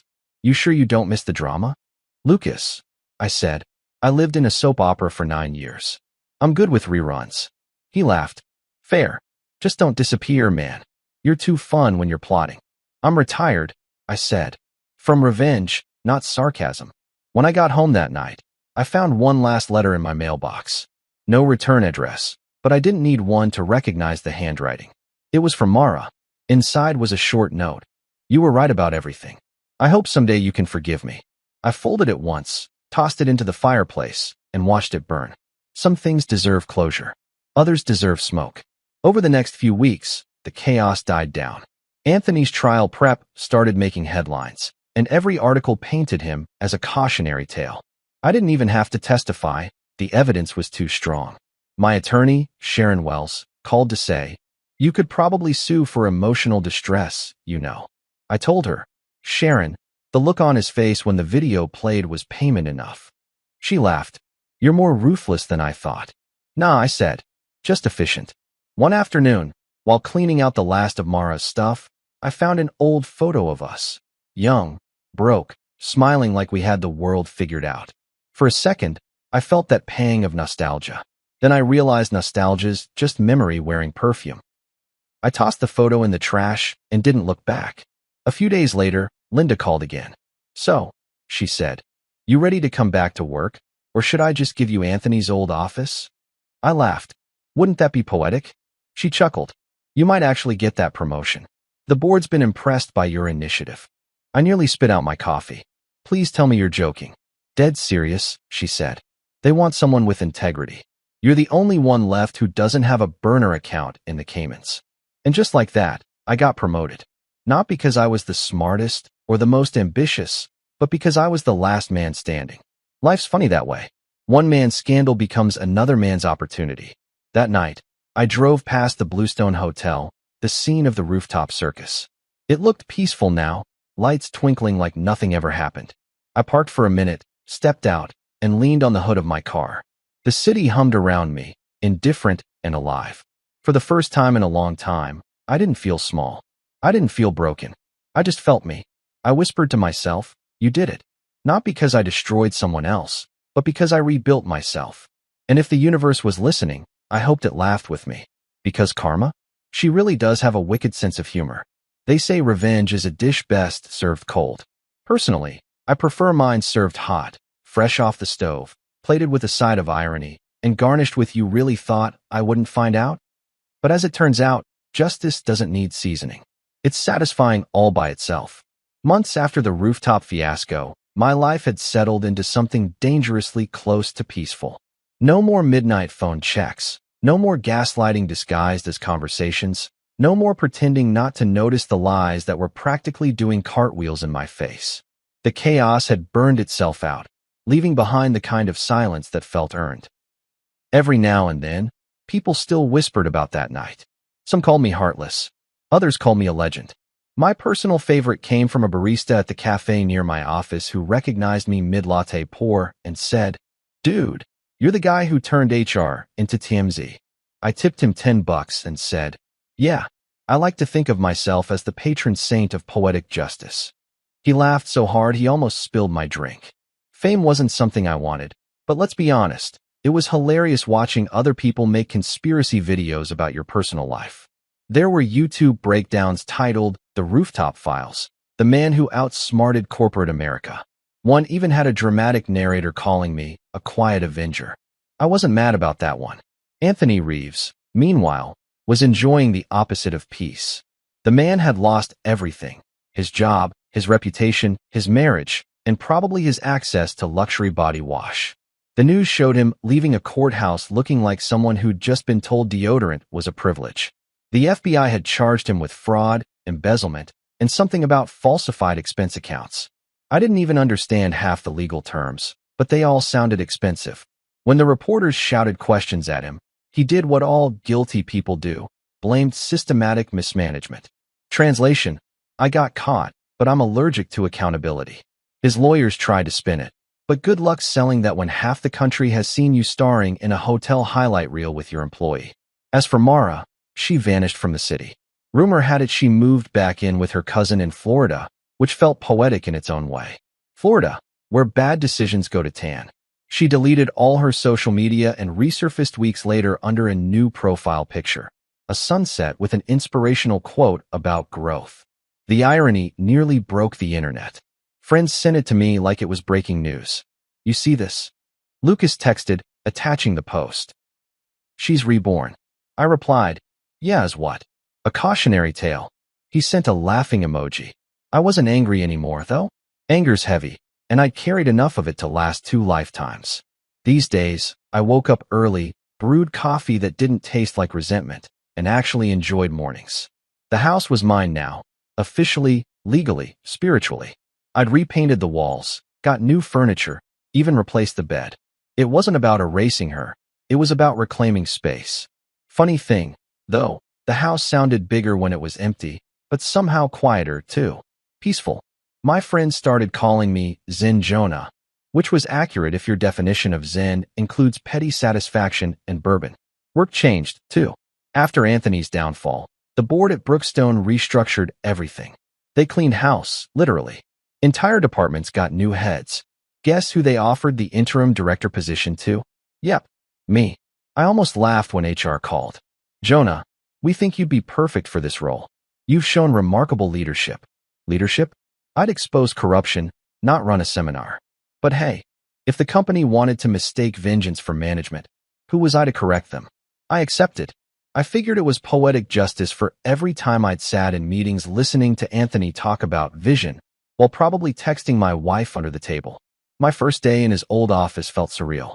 His nameplate was gone, the desk cleaned out, but the ghost of arrogance lingered in the air.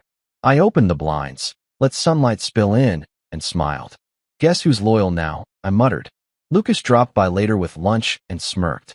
So, how does it feel sitting in the big chair? Like karma gave me a promotion, I said. Think I should sage the place? He nodded. Definitely. And maybe burn a photo of him just to make sure he doesn't haunt your spreadsheets. Outside work, I started rebuilding myself. Not the polite, people-pleasing version, but the unapologetic one. I joined a gym, bought a motorcycle I didn't need, started cooking again. Turns out, I'm a pretty decent chef when I'm not distracted by emotional disasters. I even started volunteering at a local mentorship program for young professionals. One of them asked me, "What's your biggest life lesson, Mr. Reed?" I said, "Trust, but keep the receipts." They thought it was a metaphor. It wasn't. Then there were the nights when I'd drive by the Bluestone Hotel just to see it glowing against the skyline. The same rooftop where my life had detonated now looked peaceful from below. Sometimes, I'd park across the street, lean on the hood of my car, and listen to the city hum. I'd imagine some new group of executives up there, drinking, laughing, pretending to be loyal.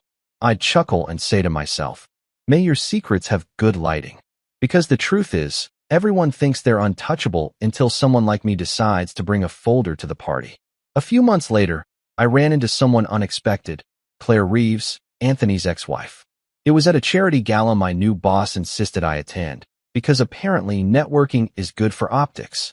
She spotted me at the bar, walked straight over, and said, "You're Jonah, right?" "Depends," I said. "Am I in trouble?" She laughed, sharp, elegant, unbothered. "Not at all. I've been wanting to thank you." I blinked. "Thank me." "For exposing him," she said. "You did what I never could. You freed me from that man without me lifting a finger." She raised her glass. "To poetic justice." I clinked mine against hers. "To freedom," I said. We ended up talking the rest of the night, about life, karma, the stupidity of trusting narcissists in suits. She had this grace about her, the kind that comes from surviving hell and still looking good afterward. When the event ended, she handed me her card and said, "If you ever need a reminder that not all exes are disasters, call me." I didn't that night, but a week later, I did. Sometimes justice comes with second chances, too. Meanwhile, Anthony's trial was the gift that kept on giving. The media dubbed it the boardroom betrayal. Every day brought new revelations. Offshore accounts, forged signatures, hush payments. Watching it unfold felt like binge-watching Karma's best season. The prosecution used some of the same files I'd sent as evidence. When the judge asked where the documents originated, the prosecutor said, "A confidential whistleblower." Confidential, my ass. Half the city knew. Still, hearing it framed like that made me grin.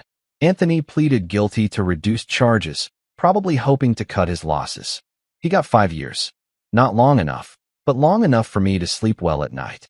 The day of his sentencing, I poured myself a drink, toasted the TV, and whispered, "See you on LinkedIn, buddy." Lucas texted 5 minutes later, 5 years. Justice with a side of orange jumpsuit. I replied, "Hope he likes government-issued cologne." Life didn't become perfect after that. It just became real. There were still bills, traffic, bad days, and moments where I caught myself wondering how everything might have been if Mara had chosen differently. But those moments passed fast. I didn't live there anymore. I lived in the present, sarcastic, content, and at peace with the chaos that led me here. Sometimes, when people asked what really happened, I'd shrug and say, a couple of idiots tried to write me out of my own story. I just took the pen back. A few months later, I got an email from a journalist asking if I'd like to do an interview about my experience. They said it could help others going through betrayal. I stared at the message for a while before replying. Tell them to buy a folder and keep their dignity. Works every time. They never followed up. Probably for the best. I wasn't interested in being anyone's inspiration. I was just a man who learned that silence isn't weakness, it's strategy. Sometimes I think back to that night on the rooftop. The gasps, the panic, the chaos. It should have been traumatic, but weirdly, it feels cinematic now. Like watching a movie where you already know the ending. The villain gets exposed, the fool gets wise, and the hero doesn't ride into the sunset. He just walks away quietly, humming to himself, because peace doesn't need applause. One evening, months after it all, I found myself at the same rooftop bar again. Not for revenge this time, just curiosity. The view was still stunning. The city lights blinked like secrets waiting to be told. The bartender recognized me instantly. You're that guy, he said. The one with the folder. I laughed. That's me. He poured me a whiskey on the house. You know, he said, no one's ever thrown a party quite like that since. Good, I said. One rooftop apocalypse per lifetime's enough. As I stood there looking out over the skyline, I realized something important. Justice doesn't always come with fanfare. Sometimes it's just the quiet satisfaction of knowing you survived, learned, and came out sharper. Mara was gone. Anthony was paying his dues, and I was still here, still standing, still smiling, still sarcastic. Not broken, not bitter, just free. I finished my drink, left a tip big enough to make Karma proud, and walked toward the elevator. Before the doors closed, I glanced back at the view one last time and thought, betrayal doesn't destroy people. It just unmasks them. And if the universe was keeping score, I'd finally even mine. Justice didn't wear a badge that night. It wore my calm smile, my cheap suit, and that infamous black folder. And the thing about justice? When it finally shows up, it always looks exactly like the person everyone underestimated. That person, as it turns out, was me. My wife, the CEO, sent. I changed all the locks. You don't have a home anymore. Let's see how brave you are now, haha. Expecting me to come begging. 2 days later, their lawyer emailed. We have a problem. Call immediately. It was 11:27 p.m., that strange hour when even the streetlights look tired and the only thing keeping you company is the faint hum of regret from your refrigerator. I was half asleep on the couch, TV still playing a rerun of Shark Tank, when my phone buzzed. Normally, I'd ignore it, because who texts a married man that late? But then again, my wife, Bianca, wasn't exactly normal. So, I reached for it. The screen lit up, and there it was. Her message. I changed all the locks. You don't have a home anymore. Let's see how brave you are now. Huh. For a full 60 seconds, I just stared at the text like it might rearrange itself into something less insane. Maybe autocorrect had turned, I love you, good night, into I evicted you, loser. I waited for a follow-up. Something like, oops, wrong husband. But nope, the dots never came. Just that haha at the end, like she'd signed off a psychotic breakup with a giggle. My thumb hovered over the keyboard. What was I supposed to reply? A crying emoji? The classic K? A dramatic paragraph about betrayal and lost love? I considered it all. But instead of rage, heartbreak, or whatever reaction she was fishing for, I did something even I didn't expect. I laughed. One of those low, dry, sarcastic laughs that start in your chest and echo through your bones. The kind that says, oh, I see. We've officially reached the comedy portion of the tragedy. You have to understand something. Bianca wasn't just my wife. She was a walking, talking TED Talk on control. She planned our vacations down to bathroom breaks, timed my grocery runs, and once sent me a PowerPoint about improving communication within our marriage. I thought it was a joke until I saw it had transitions and sound effects. The woman's entire personality was schedule everything, feel nothing. And now, apparently, she'd decided to schedule my homelessness. I stared around the apartment. Technically our house, but she'd taken over so completely that even the air felt leased from her.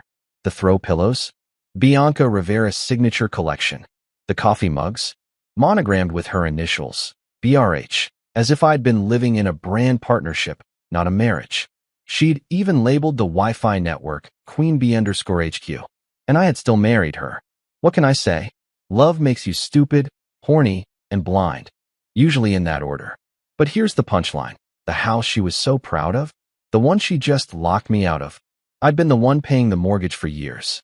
Every month, like clockwork. The bills, the property taxes, the renovation loans, all drafted straight from my account.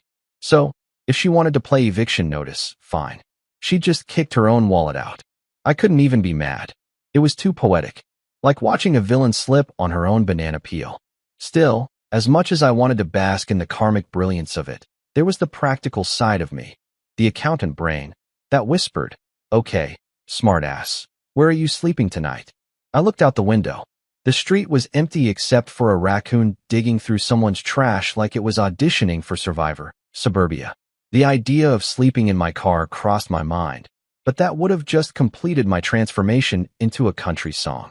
I had a little dignity left. So, I did what any rational man would do in a moment like that. I grabbed a beer, sank deeper into the couch, and started planning revenge. Not the movie kind with explosions and leather jackets. My version was quieter, cleaner, and had spreadsheets. I'm an accountant, remember? I do damage with decimals. I cracked open the beer and scrolled back through old messages. There it was. Every Venmo request she'd ever sent me. "Can you cover dinner, babe?" The landscaper's invoice came in, handle it. "Just ordered new curtains. I'll pay you back." Spoiler, she never did. I smiled, that kind of slow, evil smile villains make right before they press the big red button. Because this wasn't going to end with tears or begging. It was going to end with paperwork, and trust me, no one does paperwork like me. Then my phone buzzed again. For a hopeful half-second, I thought she might be apologizing. Maybe she'd had too much wine and realized evicting your husband via text was bad PR for a women in leadership influencer. But no, she doubled down. "Don't bother coming back tomorrow either. I already called the locksmith. Oh, and I'll be keeping the dog. He likes stability." The dog. She brought up Max, our golden retriever, the only member of the household who didn't judge me for breathing too loud. I took another sip of beer, the carbonation burning down my throat like liquid sarcasm. "She's keeping the dog?" I muttered. "That's how you know it's war." For context, Max and I had a bond forged in mutual trauma. He hated her fancy vegan dog treats. I hated her $90 quinoa bowls. We were allies. And now she'd taken him hostage. It was like she'd studied emotional warfare at Harvard. My phone buzzed again, but this time it wasn't her. It was Marcus, my best friend since college and currently the only lawyer who still answers my calls after 10 p.m. "Yo, you up?" he texted. "Barely," I replied. "Bianca just evicted me via SMS." A minute later, he called. "You're kidding." "Nope." She changed the locks. Even added a ha. He let out a long whistle. "Damn. Cold-blooded. Right? And I'm the one paying for the place. Please tell me you've still got all the payment records." I smiled. "Marcus, I've got color-coded tabs and backup PDFs." "That's my boy," he said, chuckling. "She thinks she's kicking you out, but what she really did was hand you a legal sledgehammer. Sit tight. Tomorrow, we're making her regret ever discovering emojis." After we hung up, I tossed my phone on the coffee table and looked around the room again. Everywhere I looked screamed her. The decor was all sterile perfection, neutral tones, geometric art. Not a single sign that an actual human lived here. Even the air smelled like eucalyptus and superiority. And yet, underneath all that curated perfection, I could feel the cracks. The silence was too heavy, too clean, too final. I got up, grabbed an overnight bag, and stuffed it with the essentials. Laptop, toothbrush, spare shirt, and my folder labeled House Docs. Because if I was getting kicked out, I was doing it with receipts. As I zipped the bag, I caught my reflection in the mirror, tired eyes, a faint smirk, and a weird calm I didn't expect. Maybe it was the beer, or maybe it was the realization that this was the beginning of something better. Bianca had spent years trying to make me smaller, less of a husband, more of an accessory. But she'd made one fatal mistake. She forgot accountants never delete anything. I had records. And patience. And, apparently, nowhere to sleep tonight. But hey, small details. So, I grabbed my keys, walked outside, and sat in my car. I didn't start it right away. Instead, I leaned back and stared at the house, our so-called home, illuminated by that smug porch light she'd insisted on buying from Italy. Somewhere inside, she was probably celebrating, thinking she'd finally won. That I'd show up tomorrow groveling or crying or whatever fantasy made her feel powerful. But nah, I wasn't playing that game anymore. I wasn't her intern, her project, or her brand mascot. I was Adrian Holt, and I was about to turn her little eviction stunt into the most expensive haha in marital history.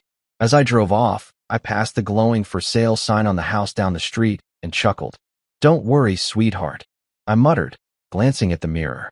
"Yours will have one of those soon enough." I stopped by a 24-hour diner, one of those greasy spoons that smells like coffee and regret, and ordered pancakes because if my life was falling apart, I was doing it with syrup. The waitress, a woman in her 60s with Brenda on her name tag and a voice like gravel and empathy, poured me coffee. "Rough night?" she asked. "Let's just say my wife texted me out of my own house." Brenda blinked. "She texted you?" "Yep. Changed the locks, too. Apparently, bravery is measured in deadbolts now." She shook her head. "Honey, that woman sounds like a Lifetime movie waiting to happen." "Exactly. Except I'm the guy in the background making spreadsheets instead of escaping in a convertible." She laughed, slid me an extra pancake, and said, "On the house. You look like you could use a win." And that's when it hit me. She was right. This wasn't a loss. It was the start of the turnaround montage. Every good story needs a moment where the main guy hits rock bottom, right before he rises. And if my rock bottom came with pancakes and free refills, I'd take it. When I finally left the diner, the sky was starting to lighten, soft blues creeping over the horizon. I climbed back into my car, took a deep breath, and smiled to myself. The old me would have gone back, tried to fix things, begged for peace. But not tonight. Tonight, I'd found something better than peace. I'd found purpose, and the receipt folder to go with it. Bianca thought she'd ended our marriage with a text message. She didn't realize she'd just triggered a financial apocalypse with a Wi-Fi connection. And me? I was just getting started. My name's Adrian Holt. I'm 40 years old, own 3 suits, 2 regrets, and 1 marriage that could double as a corporate merger gone bad. I used to think I was marrying a person. Turns out, I married a business model with perfect teeth and quarterly performance reviews. Bianca Rivera Holt, my wife, my boss, my cautionary tale, wasn't born so much as she was launched, probably with a press release and ribbon-cutting ceremony. The first time I met her, she was giving a keynote speech at some networking gala I was dragged to by a coworker. I was the guy by the free wine table, pretending to care about synergy while mentally calculating how much the shrimp platter cost. Then she walked in, tailored navy pantsuit, hair sleek enough to reflect light, the kind of confidence that makes men suddenly stand up straighter and question their life choices. She moved through the room like she owned it, and honestly, she probably did. She was magnetic. When she laughed, people listened like it was stock advice. When she spoke, waiters stopped mid-pour. And when her eyes landed on me, holding my half-empty glass of mediocre Merlot, she smiled like she'd just spotted a business opportunity. I didn't stand a chance. We talked that night. Well, she talked, and I tried to keep up.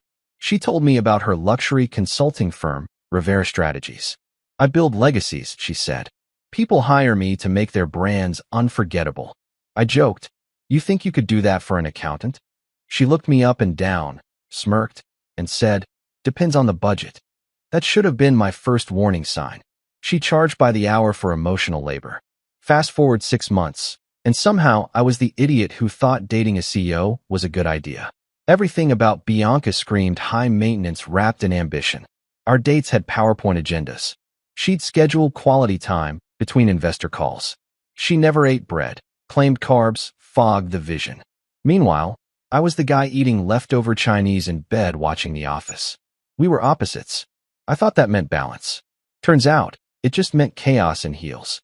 When we got married, I didn't even notice the red flags because they were camouflaged by rose petals and a $10,000 floral arch. The ceremony was elegant, sterile, and ran on time, because of course it did. She even gave a thank you speech at our wedding reception that sounded suspiciously like a quarterly earnings report. Together, we'll continue to grow, innovate, and expand our horizons, she said, champagne glass raised. And there I was, nodding like a shareholder. Our honeymoon. Don't even get me started. She took conference calls between spa treatments and made me take candid photos of her by infinity pools for Instagram captions about balance. I remember lying on the beach, sunburnt and confused, thinking, did I just marry a vacationing corporation? Then we got home. That's when the merger really began. Within a week, she'd rearranged the house for productivity. My gaming setup? Gone. Too distracting. My recliner? Replaced with an ergonomic chair that felt like punishment. The woman even labeled the fridge shelves with sticky notes. Protein zone, meal prep area, do not touch, client gift. My crime? Putting orange juice next to her almond milk. At first, I laughed it off. Love makes you excuse everything. You tell yourself she's just driven, focused, passionate. Words that sound romantic until you realize they're synonyms for tyrant. I'd come home from work exhausted, dreaming of Netflix and silence, and she'd greet me with, "Did you email the caterer for my networking brunch?" Like I was her unpaid assistant. And oh, I was. My job title unofficially changed from husband to executive intern. I handled house bills, coordinated dry cleaning, ironed her power blazers like they were sacred relics, and still somehow got told, "You should be grateful to be part of my brand." Her brand. Not our life. Her brand. I swear, she'd trademark her own reflection if she could. Her parents didn't help either. Martin and Clarissa Rivera, old money, older opinions. They treated me like a rescue project, the underachieving man their brilliant daughter decided to rehabilitate. Clarissa once said, Bianca always did have a soft spot for potential. I smiled through it, but inside I wanted to respond. Lady, I'm not a GoFundMe. Martin was worse.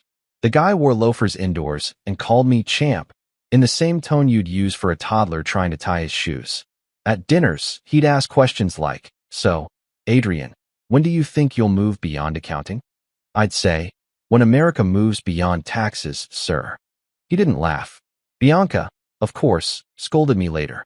"You can't antagonize my father," she said. "He's an investor." Investor? In what? Our marriage. Her little sister, Sabrina, occasionally lived with us while she found herself. Translation, she freeloaded and filmed TikToks about manifesting wealth while eating my groceries. She'd flounce around in designer pajamas, telling me, "You know, Adrian, you're so lucky. My sister could have married anyone." I'd smile and say, "Yeah, I remind myself every day." Usually while doing her laundry because apparently, I was the help now. Every aspect of life with Bianca was an event. Dinner wasn't dinner. It was a curated dining experience.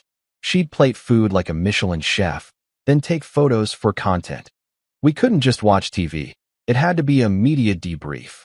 And God forbid I ever show up tired or disinterested. "Energy is contagious," she'd say, sipping her green juice. "You should project success." Lady, it's 7 a.m. and I'm trying not to project murder. But here's the thing. I loved her. Or maybe I loved who I thought she was before the quarterly reports took over. When it was good, it was really good.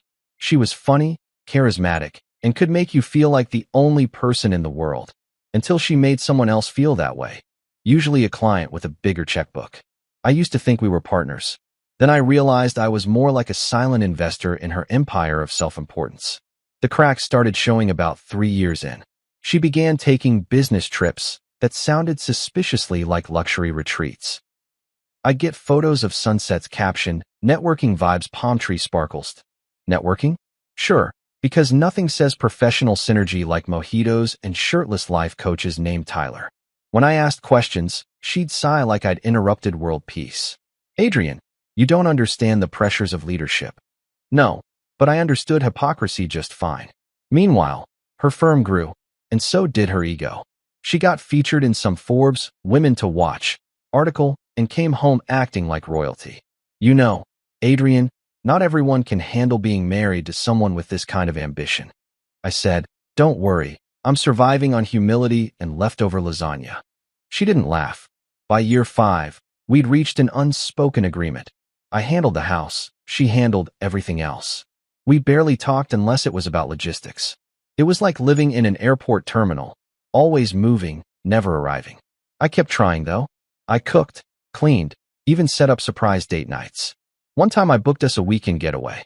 She canceled because a high-profile client needed urgent branding. The client? Her ex-boyfriend, now a fitness influencer. I didn't even argue. I just opened a new Excel sheet titled Red Flags, Historical Data. You'd think I'd have snapped earlier, but I'm an accountant. My coping mechanism is quiet suffering and color-coded budgeting. I figured things would settle down eventually, that she'd remember I was more than a man-shaped assistant. Instead, she doubled down. She'd hold meetings from the living room and introduce me to her colleagues like I was part of the decor. That's Adrian. He's around. Around? Ma'am, I'm paying for the Wi-Fi powering your little empire. Then came the ultimate humiliation. One evening, she invited her team over for a casual brainstorming dinner. I spent all day cooking, cleaning, setting the table. I even wore a collared shirt because apparently sweatpants are off-brand. During dinner, one of her associates asked how we met. Before I could answer, Bianca said, "Oh, Adrian was one of my early projects." I saw potential and couldn't resist. Everyone laughed. I laughed too, mostly because I didn't want to cry in front of strangers eating my lasagna. But inside, something cracked. I realized I'd stopped being her husband long ago. I was now her case study in charity. That night, after everyone left and she was too busy checking LinkedIn to notice me, I sat in the kitchen, staring at the dishes. I thought about all the little ways I'd compromised. Every time I bit my tongue, every moment I tried to shrink myself to fit her spotlight. And for what? So I could be introduced like an HR-approved accessory? Don't get me wrong. Bianca wasn't evil. She was just raised to believe the world was a competition and everyone else was staff. Her parents fed that monster. Her sister idolized it. I just happened to be dumb enough to marry it. Somewhere between the ambition and the Instagram filters, she forgot what partnership looked like. And somewhere along the line, I forgot I deserved better. But that night, something shifted. I poured myself a whiskey, looked around our immaculate kitchen, her trophies, her awards, her motivational quotes on the wall. Dream. Hustle. Repeat. And I laughed. A long, tired laugh that sounded way too much like freedom warming up. Because deep down, I knew the truth. When someone treats you like an employee in your own marriage, the only promotion left is leaving. I didn't know it yet, but the spreadsheet version of me was already building a case. File. Every condescending comment, every bill, every emotional receipt, it was all quietly stacking up. I'd spent years being her background character. Soon enough, I'd be the plot twist she didn't see coming. If Pottery Barn and a boardroom had a baby, it would be our house. Everything was white marble, chrome accents, and absolutely zero warmth. You couldn't even sneeze without it echoing like a PowerPoint transition sound. Bianca called it modern minimalism. I called it emotional bankruptcy with throw pillows. She had curated every corner to reflect success. No family photos, no personal clutter, just sterile perfection. Even the thermostat seemed afraid to go above 70 degrees. And that's saying something, because so was I. Our home was less of a living space and more of a museum exhibit titled The Woman Who Conquered Marriage and Decorated the Hell Out of It. There was no room for comfort, just aesthetic cohesion. I once tried to hang up a framed photo of us from our honeymoon. Bianca confiscated it within the hour. "The colors don't match the palette," she said. "We're going for ivory, not nostalgia." I swear, living there felt like being the unpaid security guard at her personal art installation. And then there was Sabrina, her younger sister. If narcissism had an understudy, it'd be her. She moved in temporarily while figuring out her career path. Translation: she lived rent-free, filmed lip-sync videos in the living room, and treated me like her personal Uber Eats driver. She'd come home from influencer meetings, which I'm convinced were just overpriced brunches, toss her designer bag on the couch, and say, "Adrian, can you fix my flat tire?" I'd do it myself, but my nails are still curing. I wanted to reply, "Sabrina, I'd help, but my will to live is still drying," but I bit my tongue. Still, I played along. I told myself, she's family. It's temporary. Be patient. Spoiler, that phrase became my personal prayer chant for the next year. Sabrina was the kind of person who'd borrow your charger, then act like she invented electricity. Every day was a new performance. She'd stand in front of the mirror rehearsing lines for her brand partnerships, like she was auditioning for a toothpaste commercial. Meanwhile, Bianca cheered her on. She's building her presence, Adrian, she'd say. She's networking. Networking, I said. She's lip-syncing to Doja Cat in her pajamas. But in our house, image was everything. Bianca's motto was appearances are assets. You couldn't relax without it being a PR violation. We had a cleaning schedule that could rival NASA's launch protocols. Everything was timed, color-coded, and stress-inducing. One night, I accidentally used a decorative towel after washing my hands. She looked at me like I'd wiped my hands on the Constitution. Those are for guests, she snapped. We don't have guests, I said. Exactly, she replied. We could. That was our marriage in a nutshell. Endless preparation for a life that didn't exist. I wasn't her husband. I was a living prop. And Bianca? She wasn't a wife. She was the CEO of a two-person startup called Us, except one of us didn't have decision-making privileges. Every morning, she'd breeze through the kitchen like she was late for an earnings call. Adrian, I've scheduled our quarterly check-in tonight, she'd say between sips of her kale smoothie. Quarterly check-in. Yes, we need to align our goals as a couple. Lady, it's breakfast. Can I align my toast first? The meetings always started the same. Her with her iPad, me with mild existential dread. You're not contributing enough to our shared vision, she'd say, scrolling through her notes like an HR manager about to issue a warning. I once asked if I could bring snacks to these meetings. She said, this isn't casual, Adrian. Right, because clearly, this marriage had to meet KPIs before dessert. At work, I managed clients and spreadsheets.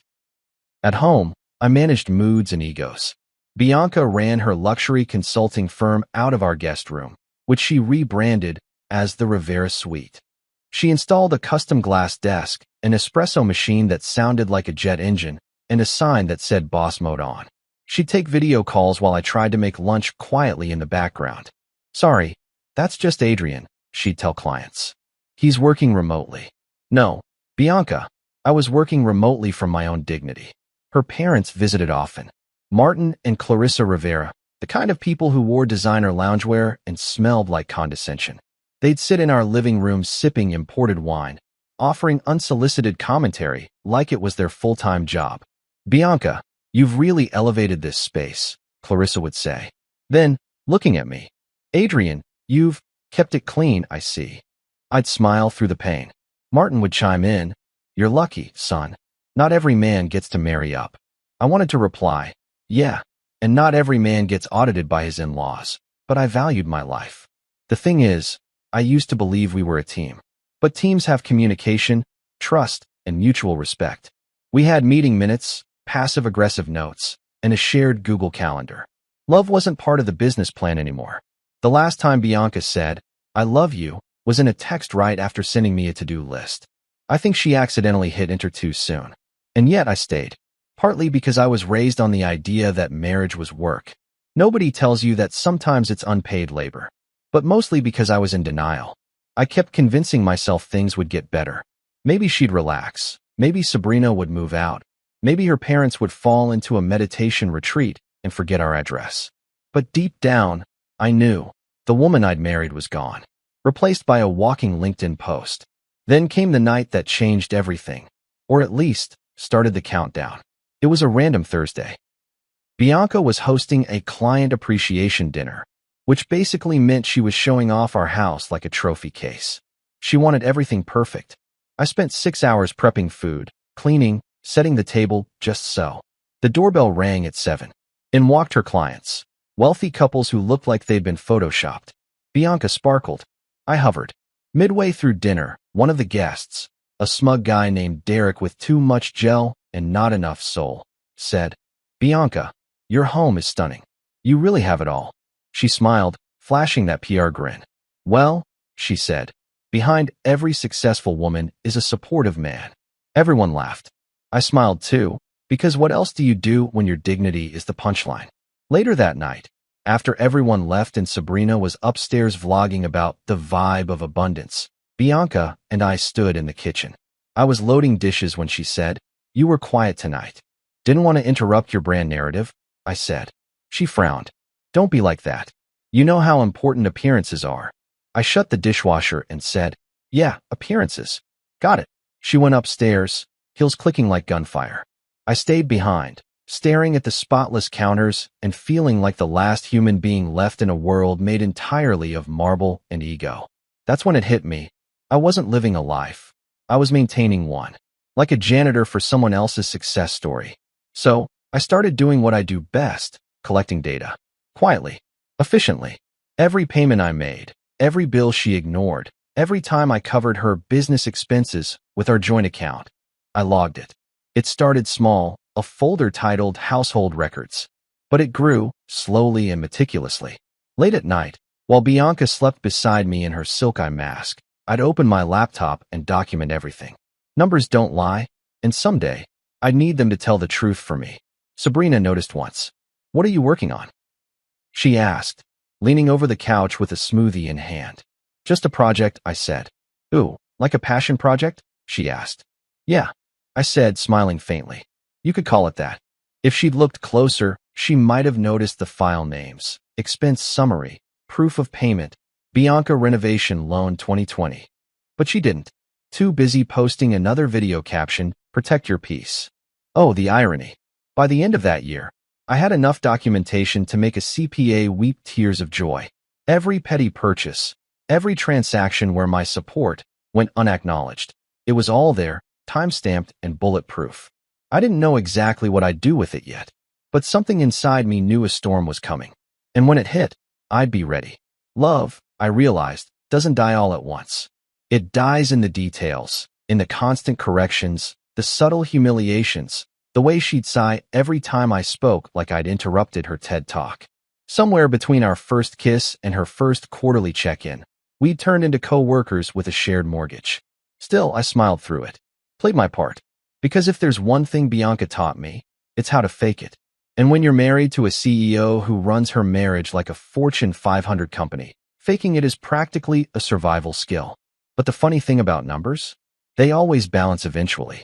And I had every intention of collecting interest. If there's one sound that perfectly captures my marriage, it's the clinking of wine glasses over my silence. That night in March, I came home late from work, tax season hell, where accountants like me go to die quietly under fluorescent lights. I was exhausted, starving, and clutching a grocery bag like it was a life raft. Inside was a bundle of organic kale, because Bianca had declared it detox week, which meant I wasn't allowed to enjoy joy or flavor until further notice. I pushed the door open and heard voices. Hers, of course, and her mother's, Clarissa.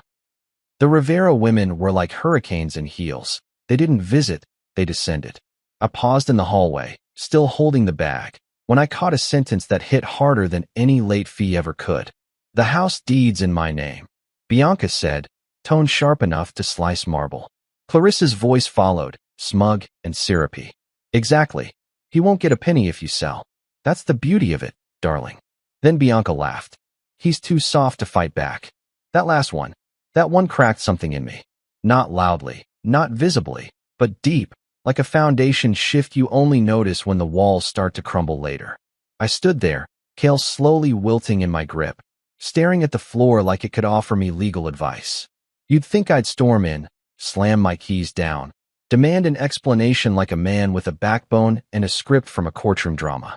But no, I'm an accountant. We process. We calculate. We let the numbers settle before making a move. So instead, I exhaled, set the grocery bag quietly on the counter, and walked past them with the calm of a man who'd just learned how much a divorce might cost. "Hey," I said, pretending I hadn't heard a word. "Got the kale you wanted." Bianca turned, surprised. "Oh, you're home." "Yeah. Crazy how time works," I said, forcing a smile. Clarissa gave me that tight, pitying grin mothers-in-law save for men they believe their daughters married beneath them. "Adrian, dear, we were just talking business. You know how it is." "Sure," I said. "You plot, I shop. It's a system." Bianca's jaw tightened, and I could tell she didn't appreciate the sarcasm. That was fine. At this point, it was all I had left in the marriage, a passive-aggressive stand-up routine performed in my own kitchen. I went upstairs, sat on the edge of the bed, and stared at the mirror. My reflection looked like a man halfway through a breakdown, but too polite to finish it. Somewhere downstairs, Bianca's laughter echoed again. It used to be my favorite sound. Now it just felt like background music in a movie I didn't belong in. That night, I didn't sleep. Instead, I opened my laptop, created a new Excel file, and titled it Marital Expenses and Emotional Damages. It started as a joke, but it didn't stay that way for long. I began listing every transaction, every receipt, every time she'd said, "Can you cover this real quick?" I was building something, my silent rebellion, cell by cell, formula by formula. Bianca wanted to play corporate? Fine. I'd bring the spreadsheets. The next morning, she acted like nothing had happened. She breezed into the kitchen in her tailored blazer, phone glued to her ear, multitasking between destroying lives and sipping her detox smoothie. "No, tell them we'll renegotiate after the merger," she said into the phone. Then to me, "Can you iron my navy suit? The steamer's acting weird again." "Of course," I said. "Wouldn't want your power outfit underperforming." She didn't even look up. "Thanks, babe. Love you. Love you." Like it was punctuation. A throwaway line between tasks. I didn't reply. I just watched her leave, heels clicking on the floor like the countdown to a hostile takeover. Later that day, I called my buddy Marcus, the lawyer with the caffeine addiction and the moral compass of a GPS rerouting through chaos. "Marcus," I said, "hypothetically, if your wife was planning to sell your house behind your back, how illegal is that?" He paused. "Define illegal." "As in, she's the only one on the deed, but I've been paying the mortgage for years."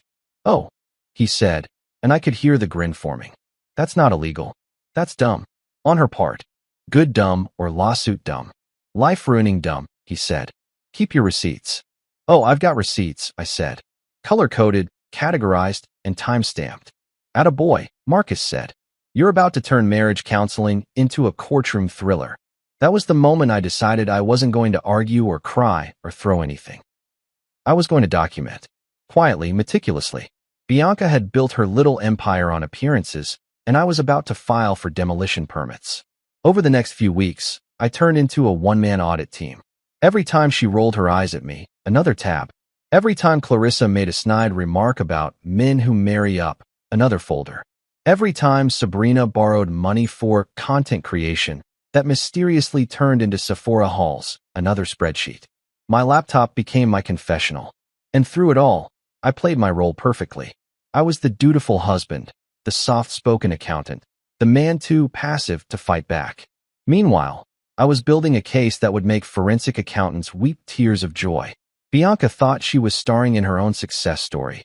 I was writing the epilogue. The funny thing is, once I stopped reacting, she got suspicious. Narcissists can smell independence like sharks smell blood. She started asking questions. "You're quiet lately. Everything okay?" "Yeah, I'd say. Just focused on work." "What kind of work?"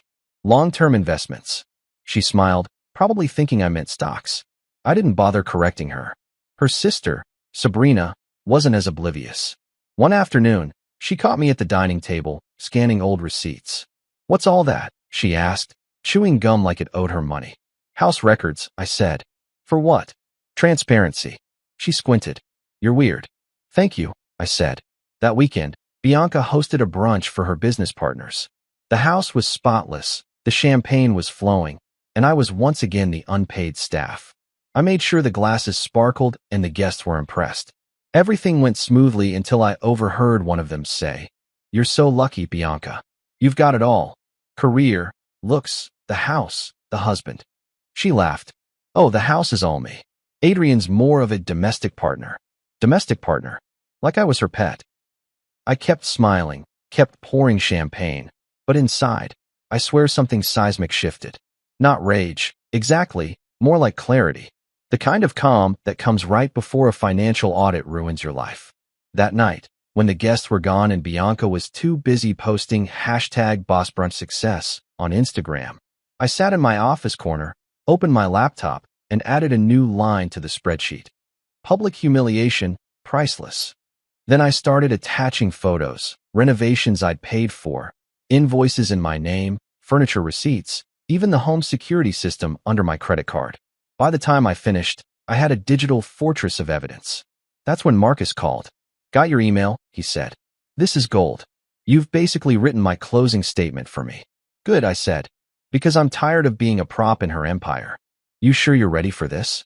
I looked around the house, the pristine walls, the designer furniture, the ghosts of a marriage that used to mean something. Yeah, I said. I'm ready to stop being background noise.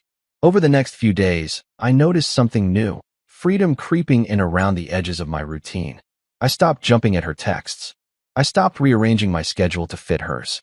I even stopped pretending to like her vegan casseroles, which tasted like betrayal baked in sadness. She didn't notice. Or maybe she did and didn't care. Either way, I was invisible, and for once, I liked it that way. Then came the moment that sealed everything. We were at dinner with her parents, again. Martin was lecturing me about financial foresight, while Clarissa bragged about Bianca's latest client. I nodded, smiled, played the part. But then Bianca said it, casually, like she was ordering dessert. We're thinking of selling the house soon. Downsizing. I froze. Clarissa smiled approvingly. Smart move. Get ahead of the market. I set my fork down. Funny, I said. I didn't realize I was included in that decision. Bianca waved a hand. Don't be dramatic. It's just logistics. Logistics. Like I was a line item on her to-do list. I smiled. Oh, I love logistics. That night, I emailed Marcus everything. See, there's a quiet kind of revenge in preparation. It's not loud or cinematic. It's patient. It's math. And as an accountant, I've always believed numbers tell stories. Hers were about power. Mine were about payback. So yeah, that was the day I officially became background noise. But what Bianca didn't know was that background noise has rhythm, and mine was counting down to the sound of her empire cracking. If you ever want to understand the true definition of control, hand an accountant a personal vendetta and an Excel sheet. That's how Operation Spreadsheet Revenge was born. Out of caffeine, insomnia, and the pure, uncut motivation of a man who'd been publicly downgraded from husband to domestic partner. The name wasn't even a joke. I wrote it at the top of my document in bold font, because if I was going to dismantle my wife's empire, I wanted it to sound like a classified Pentagon project. By day, I was still the mild-mannered accountant. Button-down shirts, polite nods, crunching numbers that didn't scream revenge fantasy. But by night, I was a silent data assassin, stalking through emails, receipts, and transaction histories like Batman with a calculator. Every Venmo transfer Bianca sent me with a cutesy message like, "Cover this, babe, 2 hearts," went into a separate folder titled, "Evidence of Financial Stupidity." Every business purchase that had mysteriously been charged to our joint card was cross-referenced, tagged, and archived. The woman left a paper trail so long it could have qualified as a short novel. It started small.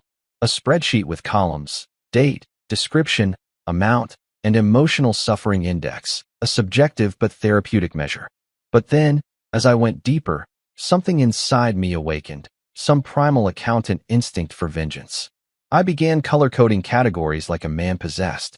Red for luxury expenses she swore were essential brand investments. Blue for her family's mooching, Martin's golf clubs, Clarissa's spa retreats, Sabrina's never-ending influencer supplies. Yellow for house renovations that somehow increased her status and decreased my bank balance. And finally, green, my favorite, for every single dollar that could legally come back to me. When I showed it to Marcus, my lawyer and partner in chaos, his eyes lit up like it was Christmas morning. "Dude," he said, flipping through the printout. "This is cleaner than half the Fortune 500 audits I've seen." "Good," I said, sipping my coffee like a Bond villain. "Because the board meeting's coming." He grinned. "You mean court?" "Same difference. They're both filled with liars in suits." See, the key to revenge isn't rage, it's rhythm.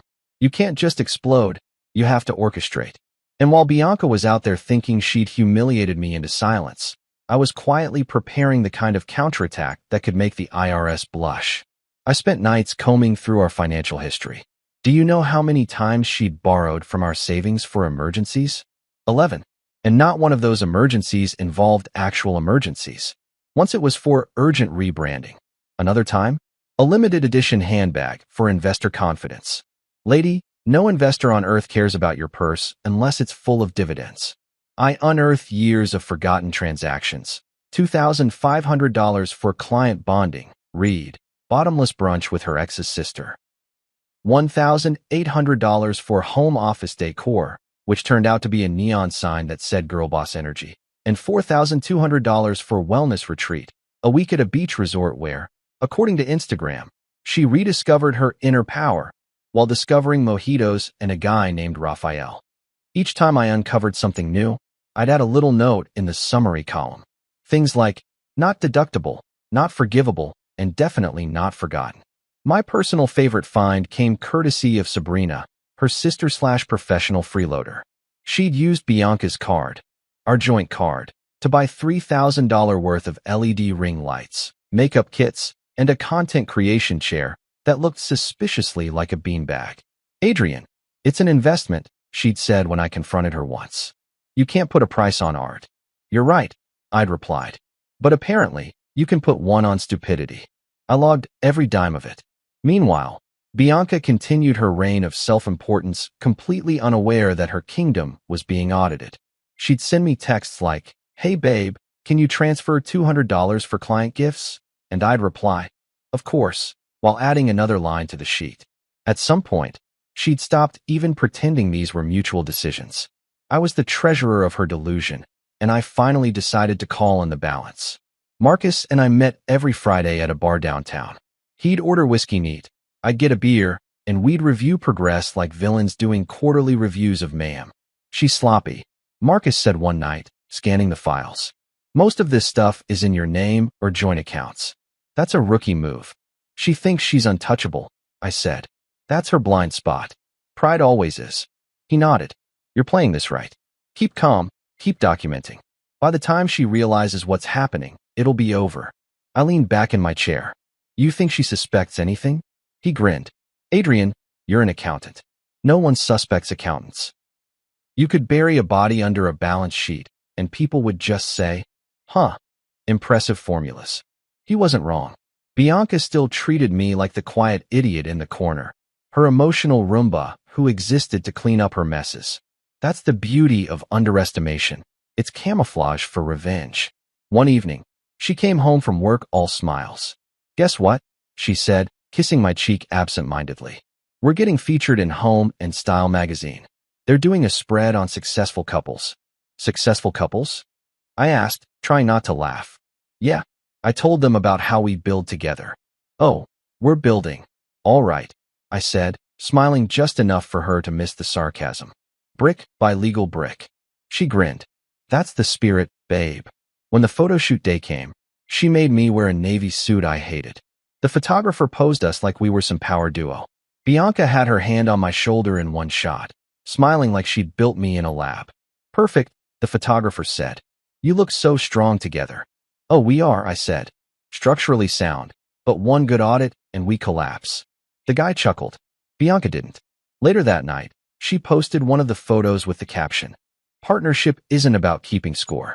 It's about building together." I couldn't resist commenting, "Totally. Some of us just build spreadsheets."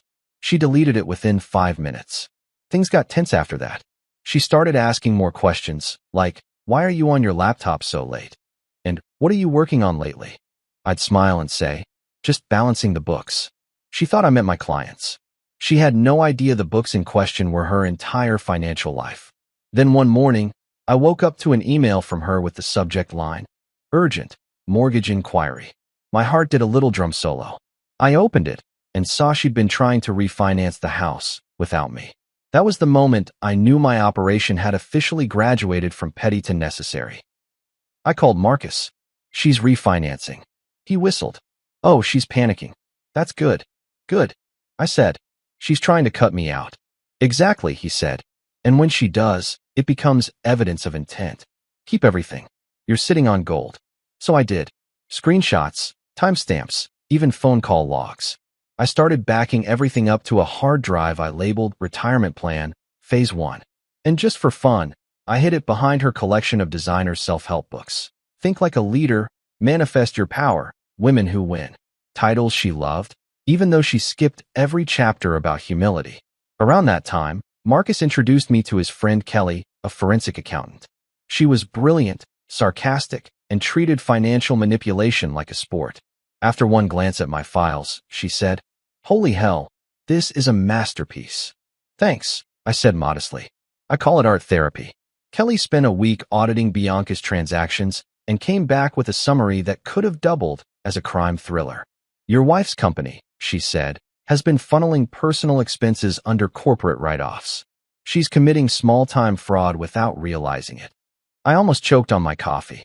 Fraud? As in illegal? Kelly smirked. As in you're about to win more than alimony illegal. It was poetic. The woman who prided herself on running her life like a business had turned her marriage into one, and me into the disgruntled auditor with receipts. That night, while she slept soundly next to me in her silk pajamas, I stared at the ceiling, thinking about the irony. For years, I'd been the background noise in her empire, the supporting act in her highlight reel. But now, I was the ticking clock under it all. And when it went off, she'd hear every second of what she'd ignored. I remember sitting at the kitchen counter the next morning, sipping coffee while she talked about some big pitch. She didn't notice the flash drive next to my mug, labeled simply, Q1 Review. That's the thing about narcissists. They never notice the small details until they explode in their face. As she left for work, I called Marcus. Everything's ready, I said. Good, he replied. Then it's time. Time for what? He grinned through the phone. For the board meeting, my friend. Operation Spreadsheet Revenge goes live. And as I hung up, I couldn't help but laugh. Not the bitter laugh I used to have. The real one. The kind that comes when you finally stop being scared. Bianca thought she'd married an accountant who wouldn't fight back. But what she really married was a man who could turn pain into profit, one perfectly balanced cell at a time. They say revenge is a dish best served cold. Mine came with beer, pizza, and a Wi-Fi connection. The night Bianca changed the locks, she probably expected I'd show up outside like some tragic Hallmark husband, holding flowers and a broken heart. Instead, I was sitting in my rented townhouse, one sock missing, beer in hand, watching Brooklyn Nine-Nine reruns and laughing like a man who just discovered irony. The text had arrived at 11:27 p.m., that cinematic hour when bad decisions are born. I changed all the locks. You don't have a home anymore. Let's see how brave you are now. Haha. I stared at it for a full minute, reread it twice, and then burst out laughing.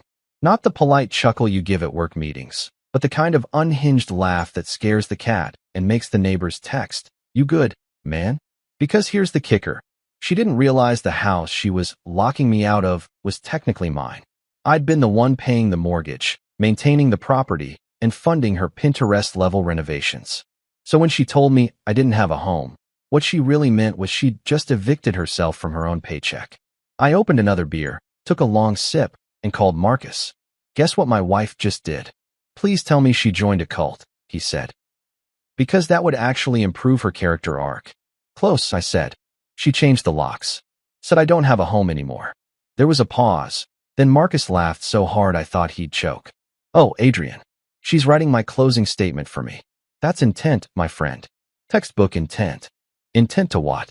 Become a sitcom villain. Intent to exclude you from joint property. Judges love that stuff. Screenshot everything. Already did, I said. Twice. Good. Now sit tight. Don't confront her. Don't text her. Don't breathe near her mailbox. Let her dig her own grave. She's already halfway there. Marcus, I said. She took the dog. There was silence. Max. Yeah. Claimed he needs stability. Marcus sighed. Jesus. She's weaponizing the golden retriever now. I know. She's escalating. Then you escalate smarter, he said. Tomorrow, we call the mortgage company. And that's exactly what I did. The next morning, I showed up to work with dark circles under my eyes and the kind of grin that makes coworkers whisper, he's either divorced or possessed. I handled my clients like usual, smiled through small talk, then spent my lunch break calling the mortgage lender. Hi, I said. Quick update. One of the property owners just locked the other out. Might affect future payments. The woman on the phone paused. Oh, that's unusual. You have no idea. Within hours, she'd flagged the account and added a note. Ownership dispute pending. Translation? Bianca had just triggered an internal investigation that would freeze any attempt to refinance or sell. I didn't even have to lift a legal finger. It was like watching karma do math. Meanwhile, Bianca was probably at her office bragging about how she'd taken control. That was her favorite phrase. Take control. She said it about everything. Finances, relationships, even brunch menus. She once sent back an entire meal because the eggs didn't radiate confidence. At around 6 p.m., my phone buzzed again. New email. Subject, From the office of Mitchell and Green.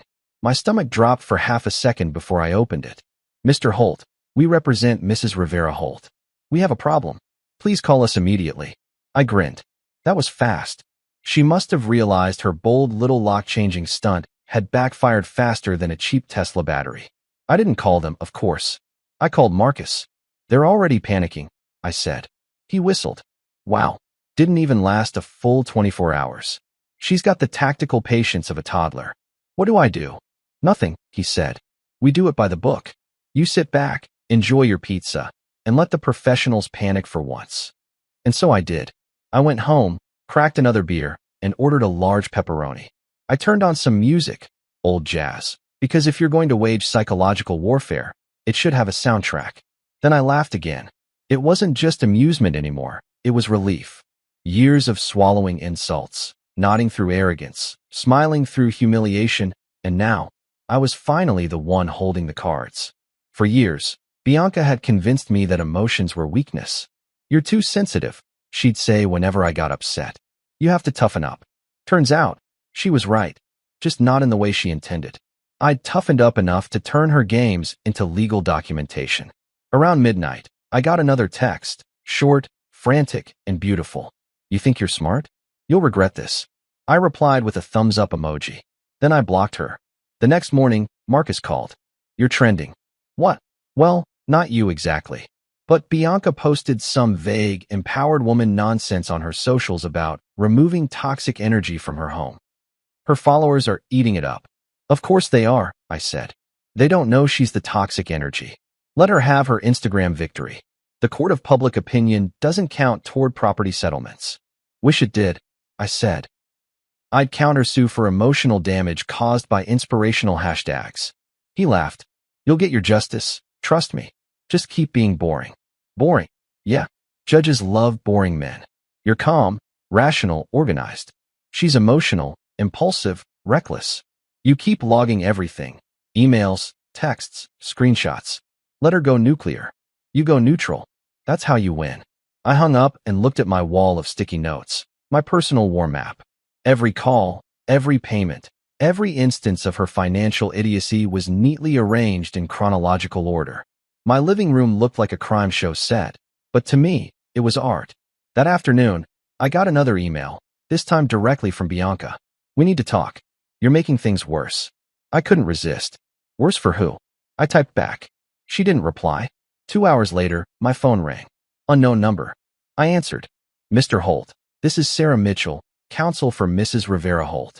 Hi, Sarah, I said cheerfully. How's business? She hesitated. We prefer to resolve this amicably. Your wife has expressed concern about your reaction to the lock change. Oh, she's concerned now? That's adorable. Mr. Holt. Adrian, let's be practical. Bianca is willing to discuss a settlement regarding the house. Ah, a settlement. Music to my accountant ears. But you might want to check with the mortgage company before making promises. They're holding things for review. There was a pause. Review. You might also want to look at the property's payment records. I've been the sole payer for the last 6 years. Just a detail. Accountants love details. Another pause, longer this time. I see. We'll be in touch. When I hung up, I laughed again. Not because it was funny, but because it felt so damn good to be the one steering the chaos for once. For years, I'd been Bianca's emotional punching bag, her assistant, her cheerleader, her scapegoat. Now I was the calm voice on the other end of the line, and she was the one sweating over emails. That night, Marcus came over with Chinese takeout. To Operation Lockout, he toasted. I clinked my beer against his. May it continue indefinitely. You know what I love most about this? He said between bites of lo mein. She thinks she's the main character. She's always thought that. Yeah, but you're the narrator now. We both laughed, but it hit me harder than expected. He was right. For the first time in a long time, I wasn't reacting, I was authoring. My life wasn't being dictated by her mood swings or calendar reminders. Every step she took out of arrogance, I countered with logic. Every haha she sent was another nail in her legal coffin. By the weekend, things escalated again.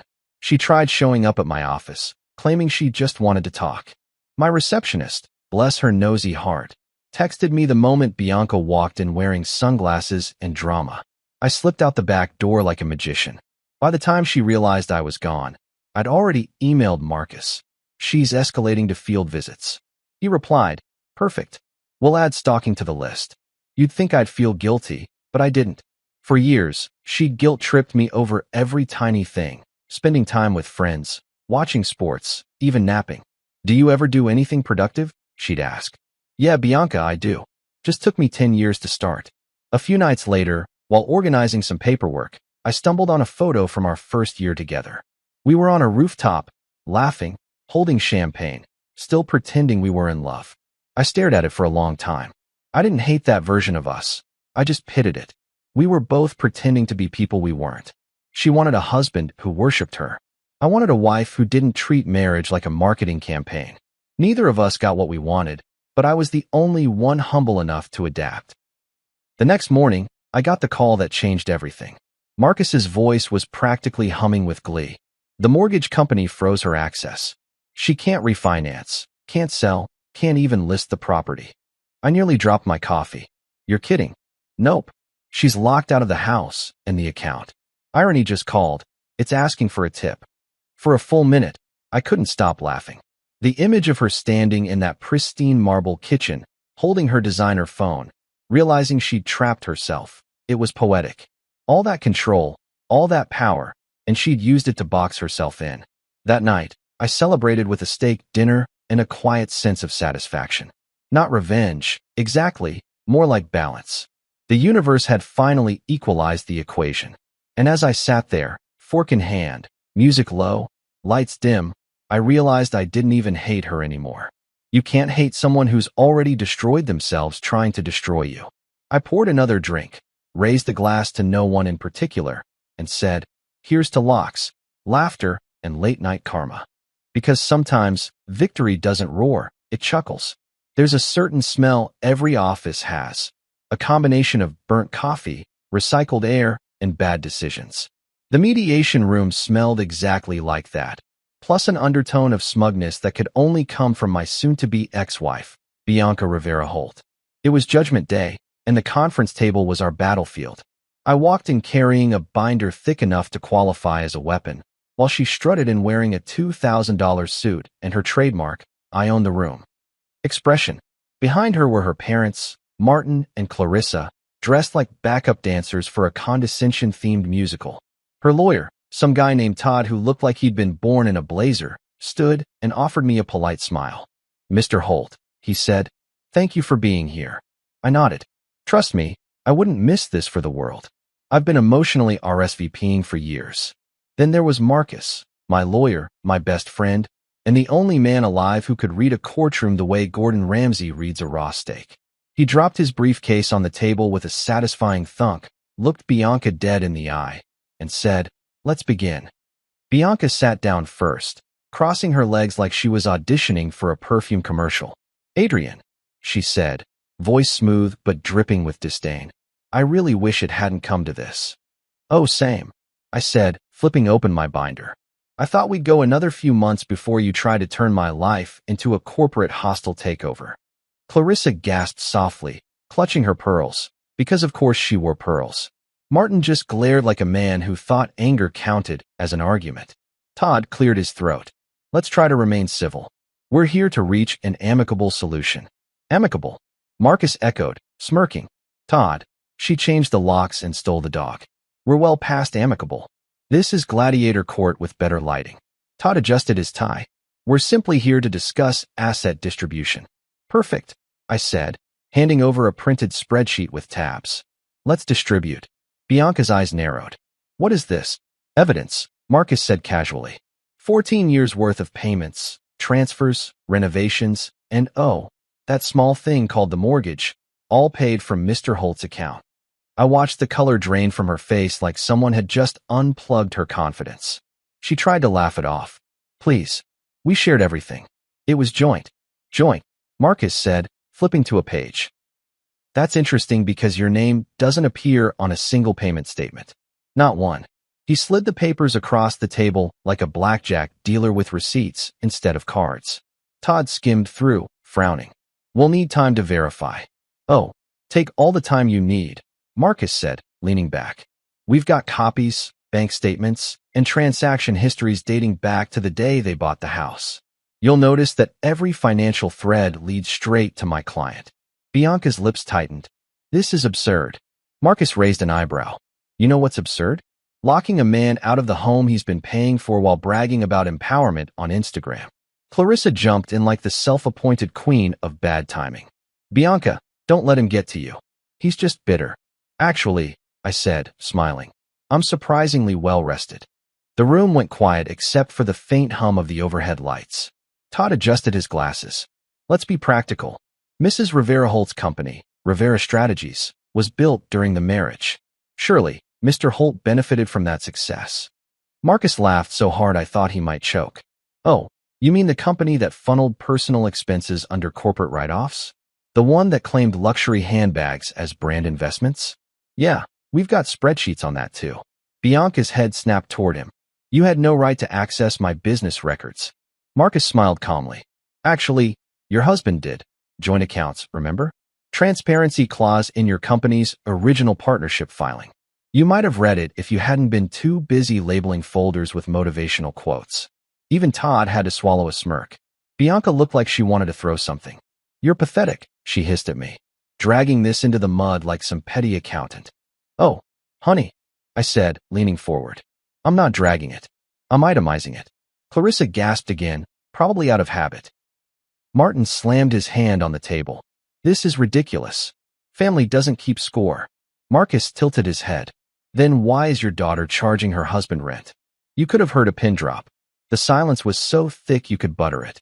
Todd pretended to check his notes just to avoid making eye contact. Bianca's jaw clenched. Adrian, she said through gritted teeth, you don't have to make this ugly. Oh, I'm not making it ugly, I said, shrugging. I'm just showing everyone the original design.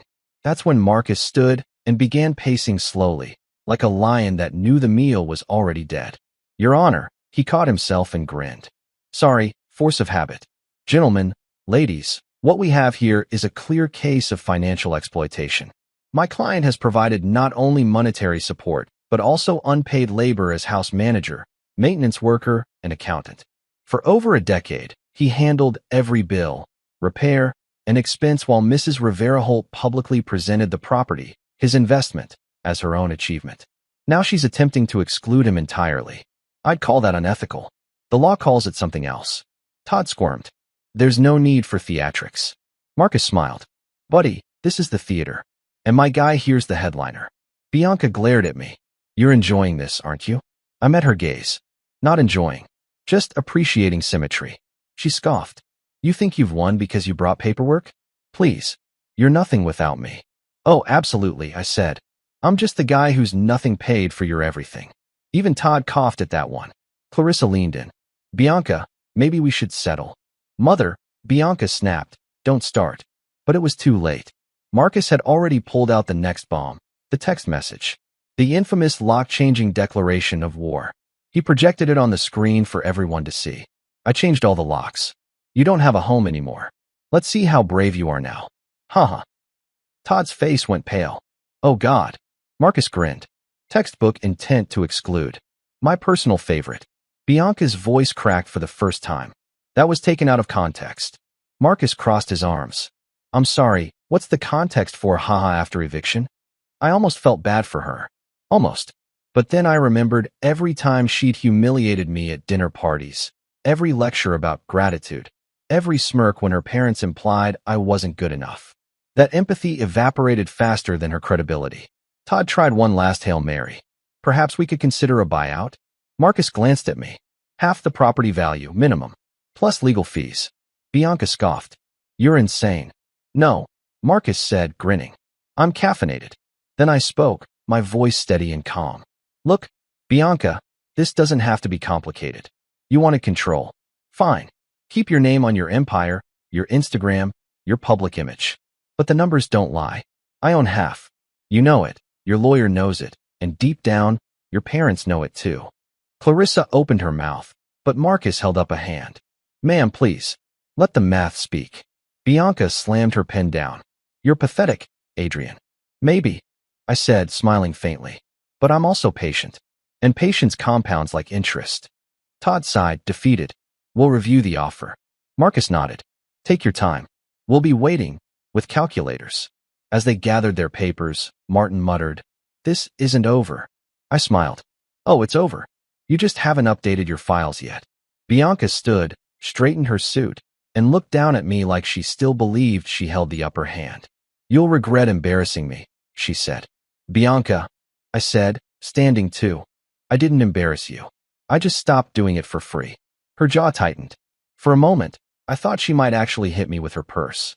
But instead, she turned and stormed out, her heels clicking like gunshots against the tile. Clarissa trailed after her, whispering about appearances. Martin followed, muttering something about ungrateful men. As the door closed, Marcus leaned back in his chair, exhaled, and said, That, my friend, was beautiful. I sank into my seat, adrenaline fading. I feel like I just survived a corporate exorcism. He grinned. You didn't survive it, you hosted it. We gathered our things, and as we walked out, he clapped me on the shoulder. You did good today. Kept calm, hit hard, and smiled while doing it. Judges eat that up. Think it's enough? I asked. He smirked. Oh, it's more than enough. Her empire's built on ego, not equity. You just introduced her to both. We walked into the parking lot, the sun glaring off the cars, and I finally exhaled. I'd spent years being quiet, shrinking to fit her narrative. But today, I'd spoken in the only language she respected, numbers and confidence. And for the first time, I wasn't background noise. I was the headline. As Marcus drove off, I sat in my car for a while, staring at the binder in my lap. Every page in there represented a piece of my patience, my endurance, my silent proof. And now, finally, it was paying dividends. Bianca had her followers, her image, her brand. But I had something better, the truth, neatly formatted in 12-point font with color-coded tabs. When I started the engine, I couldn't help but laugh. Not bitterly, not sarcastically this time, just freely, because the numbers were finally on my side. 6 weeks later, the court's decision came in, and I swear it was the most satisfying email I've ever opened in my life. No fireworks, no confetti, no dramatic background music, just a crisp PDF with the header, Final Judgment.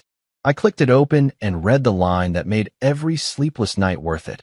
Equal distribution of property. 50% ownership awarded to Mr. Adrian Holt. 50% ownership. The same house she had locked me out of, the same house she'd strutted around calling her domain, was now legally half mine. I almost printed it and framed it like a diploma from the University of Poetic Justice. Marcus called within 5 minutes. So, Mr. 50%, how's it feel to be officially vindicated? I grinned into the phone, like I just got promoted to CEO of Karma Incorporated. He laughed. You earned it, man. You played it cool, kept your receipts, and let her ego do all the heavy lifting. Her ego and her $2,000 lawyer, I said. Don't forget Todd. Ah, yes, Marcus chuckled. Todd, the man who thought screenshots were optional. It was poetic. All the meticulous documentation, the financial breadcrumbs, the late-night spreadsheets, it had all paid off. Bianca's empire of control had crumbled under the weight of its own arrogance. When the verdict hit, she tried to play it off online like nothing had happened. Her Instagram post that day read, When life throws challenges your way, stay graceful and strong. Translation. I just lost half my house to my accountant husband. I didn't gloat publicly. That wasn't my style. I preferred quieter victories, the kind you sip coffee over while your opponent drafts apologies in their head. I didn't move back into the house either.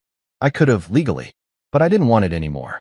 That place was haunted, not by ghosts, but by the version of myself that used to live there. The man who walked on eggshells, apologized for breathing too loudly, and thought silence was the price of peace. No thanks. I'd rather pay rent on freedom. So I forced a sale. My half, her half, all of it. Let the market decide our closure. The listing went up within a week. The realtor was a chipper young guy named Trevor who spoke exclusively in hashtags. We're talking hashtag modern luxury meets hashtag timeless elegance, he said during the walkthrough. I looked around at the gleaming countertops and sterile decor. We're talking hashtag overpriced and hashtag emotionally exhausting, I muttered. Bianca, of course, wanted to collaborate on presentation. She insisted on keeping her designer touches in the listing photos. Buyers need to see the lifestyle, she said. I shrugged. You mean the lifestyle you can't afford anymore? Her eyes narrowed. You're really proud of yourself, huh? Not proud, I said, smiling. Just solvent. Trevor awkwardly cleared his throat and started taking photos while pretending not to witness the passive-aggressive Olympics unfolding in front of him. The house sold faster than expected. The market was hot, and apparently, people will pay top dollar for marble countertops and bad energy. Final offer, $710,000. Split down the middle, I walked away with roughly $355,000 after fees. I didn't even need all of it. What I needed was the symbolism.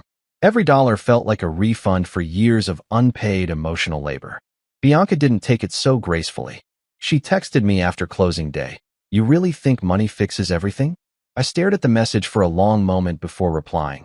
No, but it sure makes revenge taste better. Then I muted her number. With my cut, I bought a cozy townhouse downtown. 2 bedrooms, a small balcony, and, most importantly, no trace of her. No motivational wall art. No lavender-scented candles named things like Boss Aura. Just peace, plain and simple. I didn't even care that the water pressure was mediocre or that my neighbor's dog barked like it was in a punk band. Freedom has a funny way of making flaws feel charming. Marcus helped me move in. Damn, he said, setting down a box labeled kitchen stuff I actually own. This place feels peaceful. That's because no one's timing your coffee breaks or critiquing your sock choices, I said. He laughed. You should throw a housewarming party. Celebrate the end of dictatorship. I might, I said. But the guest list is short. Just you, pizza, and maybe Max if I can steal him back. Ah, Max, the golden retriever trader.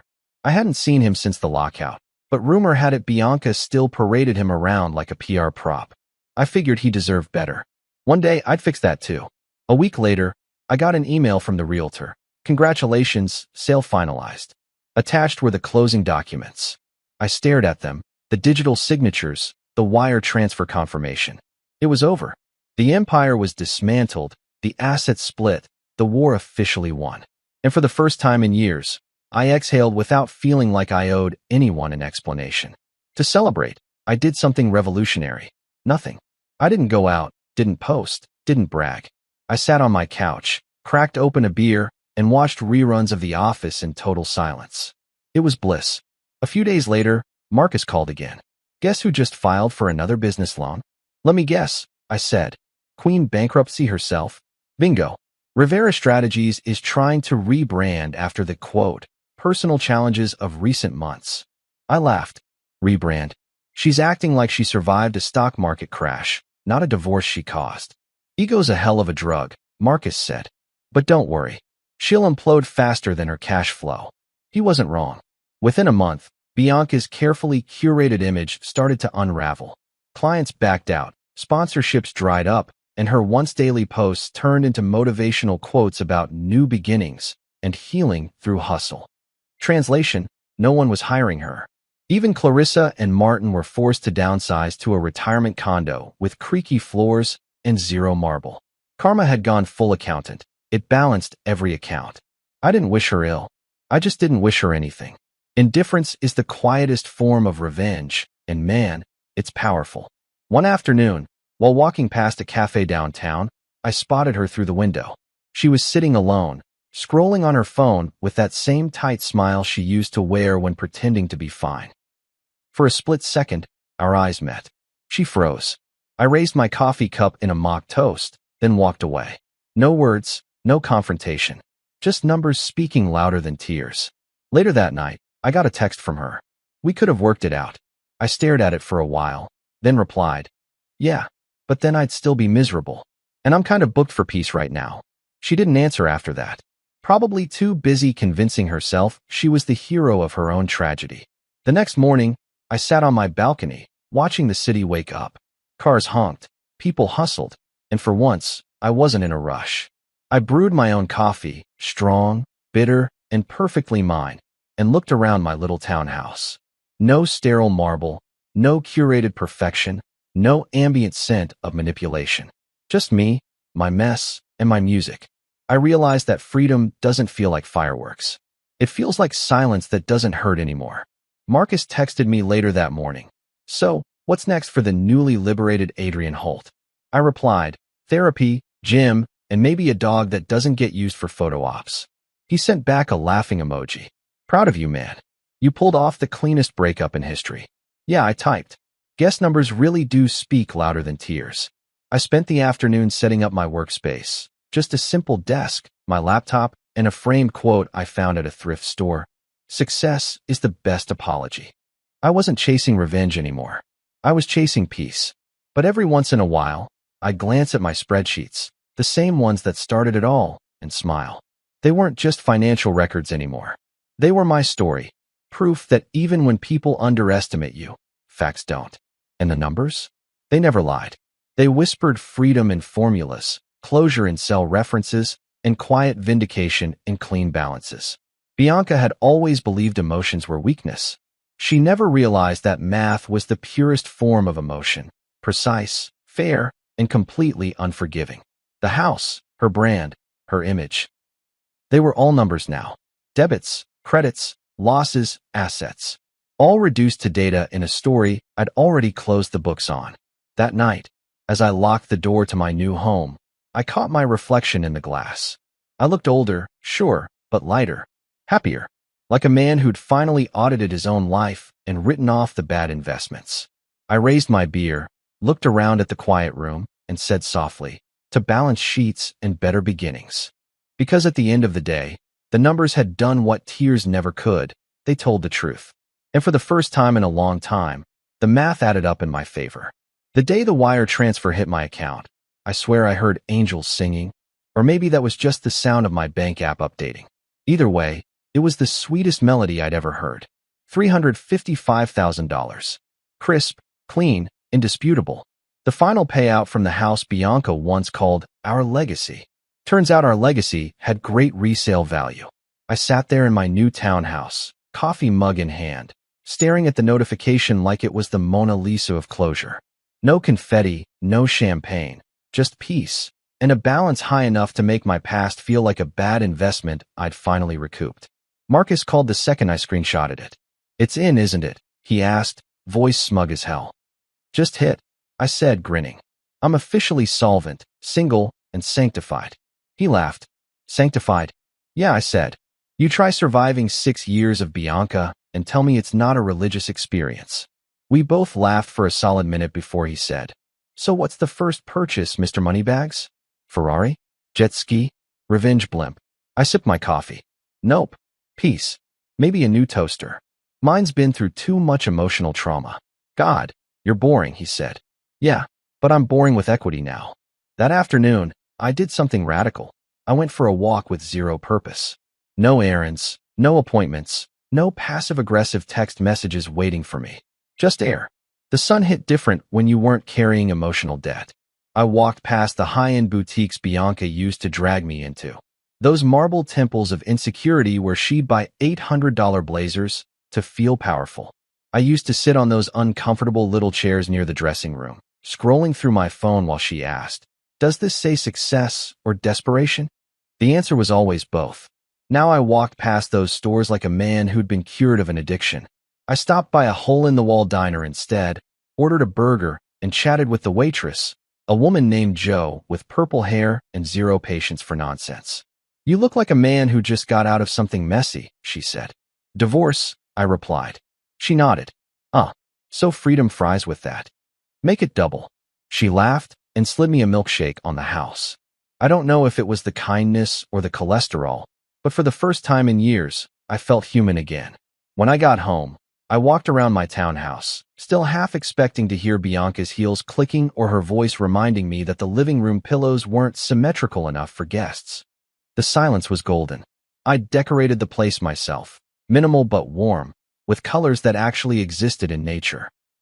A bookshelf here, a couch that didn't feel like a museum piece, a kitchen table that invited coffee stains. My favorite part? The messy little corner where I left mail, keys, and receipts. The disaster zone, Bianca would have called it. I called it authentic. That night, I poured myself a drink and looked around. It wasn't grand, it wasn't glamorous, but it was mine. No joint accounts, no designer nonsense, no marble floors that echoed arguments. Just me and my hard-earned sanity. A week later, I heard through the grapevine. Okay, Marcus, that Bianca had moved into a downtown condo near her office. Word is she hates it, he said over the phone. Says the neighbors are too middle class. I snorted. Yeah, God forbid she lives near people who budget. Oh, and get this, Marcus added. Her company's on the brink. Investors pulled out after they saw the financial discrepancies. You mean the fraud we documented? Exactly. I took a sip of my whiskey and smiled. She wanted control. Now she's holding an empty steering wheel. Poetic, Marcus said. You should write that down. I did. On my mortgage-free paperwork. It was around that time I started doing something new, sleeping. Like actual, deep, REM cycle sleeping. No late-night anxiety. No sound of arguments echoing through my head. Just me and the occasional dream where I told Bianca, no, actually, I won't be taking out the trash. You're the garbage here.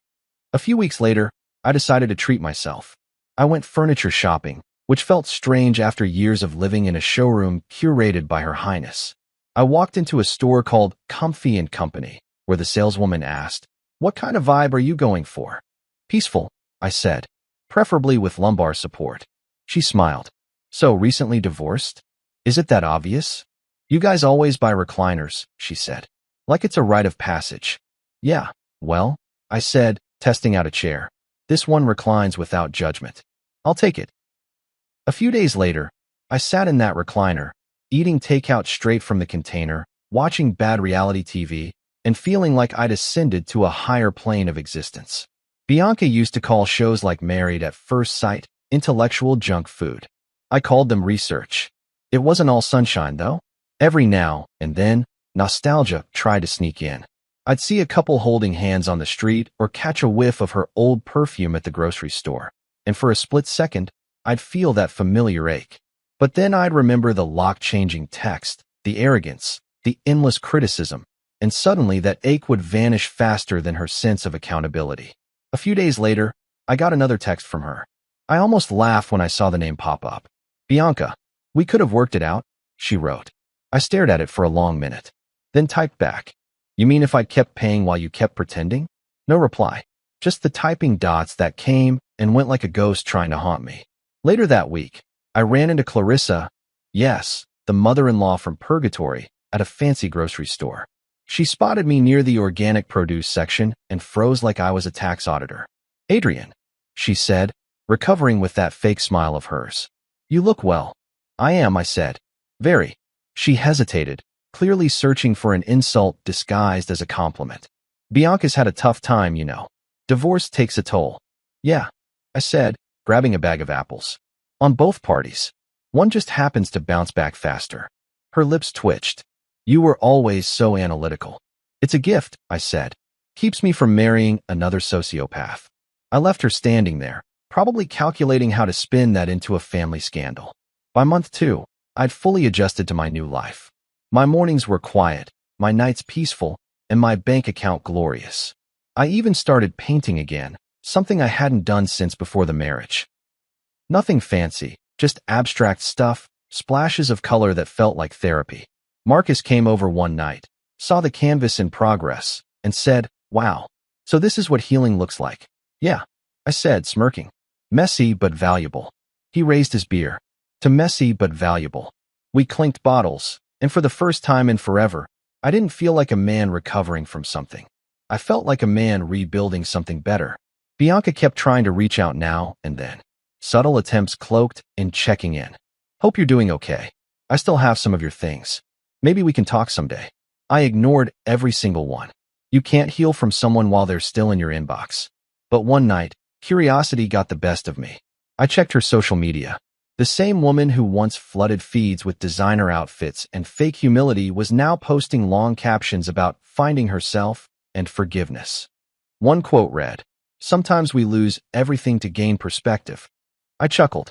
Perspective was an expensive word for I messed up. Around that same time, I met someone, Lena, a barista at the cafe down the street, smart, funny, and allergic to drama. She had this way of listening that didn't feel like waiting to talk. Our first conversation lasted 2 hours, and not once did she ask what I did for a living. It was weirdly refreshing. She didn't care about titles or brands. She cared if the coffee was good and if the company was better. One afternoon, I told her about the divorce. Not in a bitter way, just matter of fact. She smiled and said, "So basically, you survived a business merger gone wrong." "Exactly," I said. "Except the buyout was sweeter." We laughed, and it felt good. Real good. To laugh about it without the weight of old resentment dragging me down. Weeks passed, and one day, Marcus sent me a screenshot. It was Bianca's new LinkedIn post. Proud to announce Rivera Strategies 2.0, a fresh start built on resilience. The comments were full of supportive emojis and people pretending to care. Marcus added a caption. "She rebranded failure into empowerment." Classic, I replied. She always did love spin accounting. Then I muted her name permanently. Emails, calls, social media, everything. It wasn't out of anger. It was because peace doesn't negotiate. Now my life looks nothing like it did before. My townhouse smells like coffee and quiet, not tension and candles. I spend weekends hiking, cooking, painting, or doing absolutely nothing, and loving every second of it. Sometimes I still think about how it all started, the naive guy who believed love was about compromise. I learned it's about respect, not submission. About partnership, not ownership. Bianca once said, "Numbers can't measure love." Maybe not, but they can measure effort, investment, and loss. And in my case, recovery. So yeah, the house sold for $710,000. My share came to $355,000. And the priceless part? The piece I bought with it. Sold, cashed, and completely unbothered. That's me. The man she underestimated now lives rent-free in her karma. The first morning in my new place felt like a scene from someone else's life. Quiet, sun spilling through the blinds, no tension humming in the air. Just me, my coffee, and the sound of nothing going wrong. I stood at the window, mug in hand, staring out at the city and grinned. I'd spent years thinking peace was overrated. Turns out, it's addictive. The house was smaller, sure, but it was mine. Every corner, every flaw, every loose cabinet handle whispered freedom. Marcus had joked, "You're the only guy I know who got divorced and upgraded his square footage." He wasn't wrong. Bianca could keep her designer misery. I take simple happiness any day. Sometimes I think about that text. I changed all the locks. I should send her a thank you card. She meant it as punishment, but she accidentally opened the door to my new life. I've got new locks now, new laughter, a fridge full of actual food instead of kale propaganda, and Wi-Fi that doesn't block Netflix for productivity. As I turned my new house key that morning, I smiled, really smiled. It wasn't about revenge anymore. It wasn't even about justice. It was about breathing again. Because nothing says freedom like a door that only opens for you.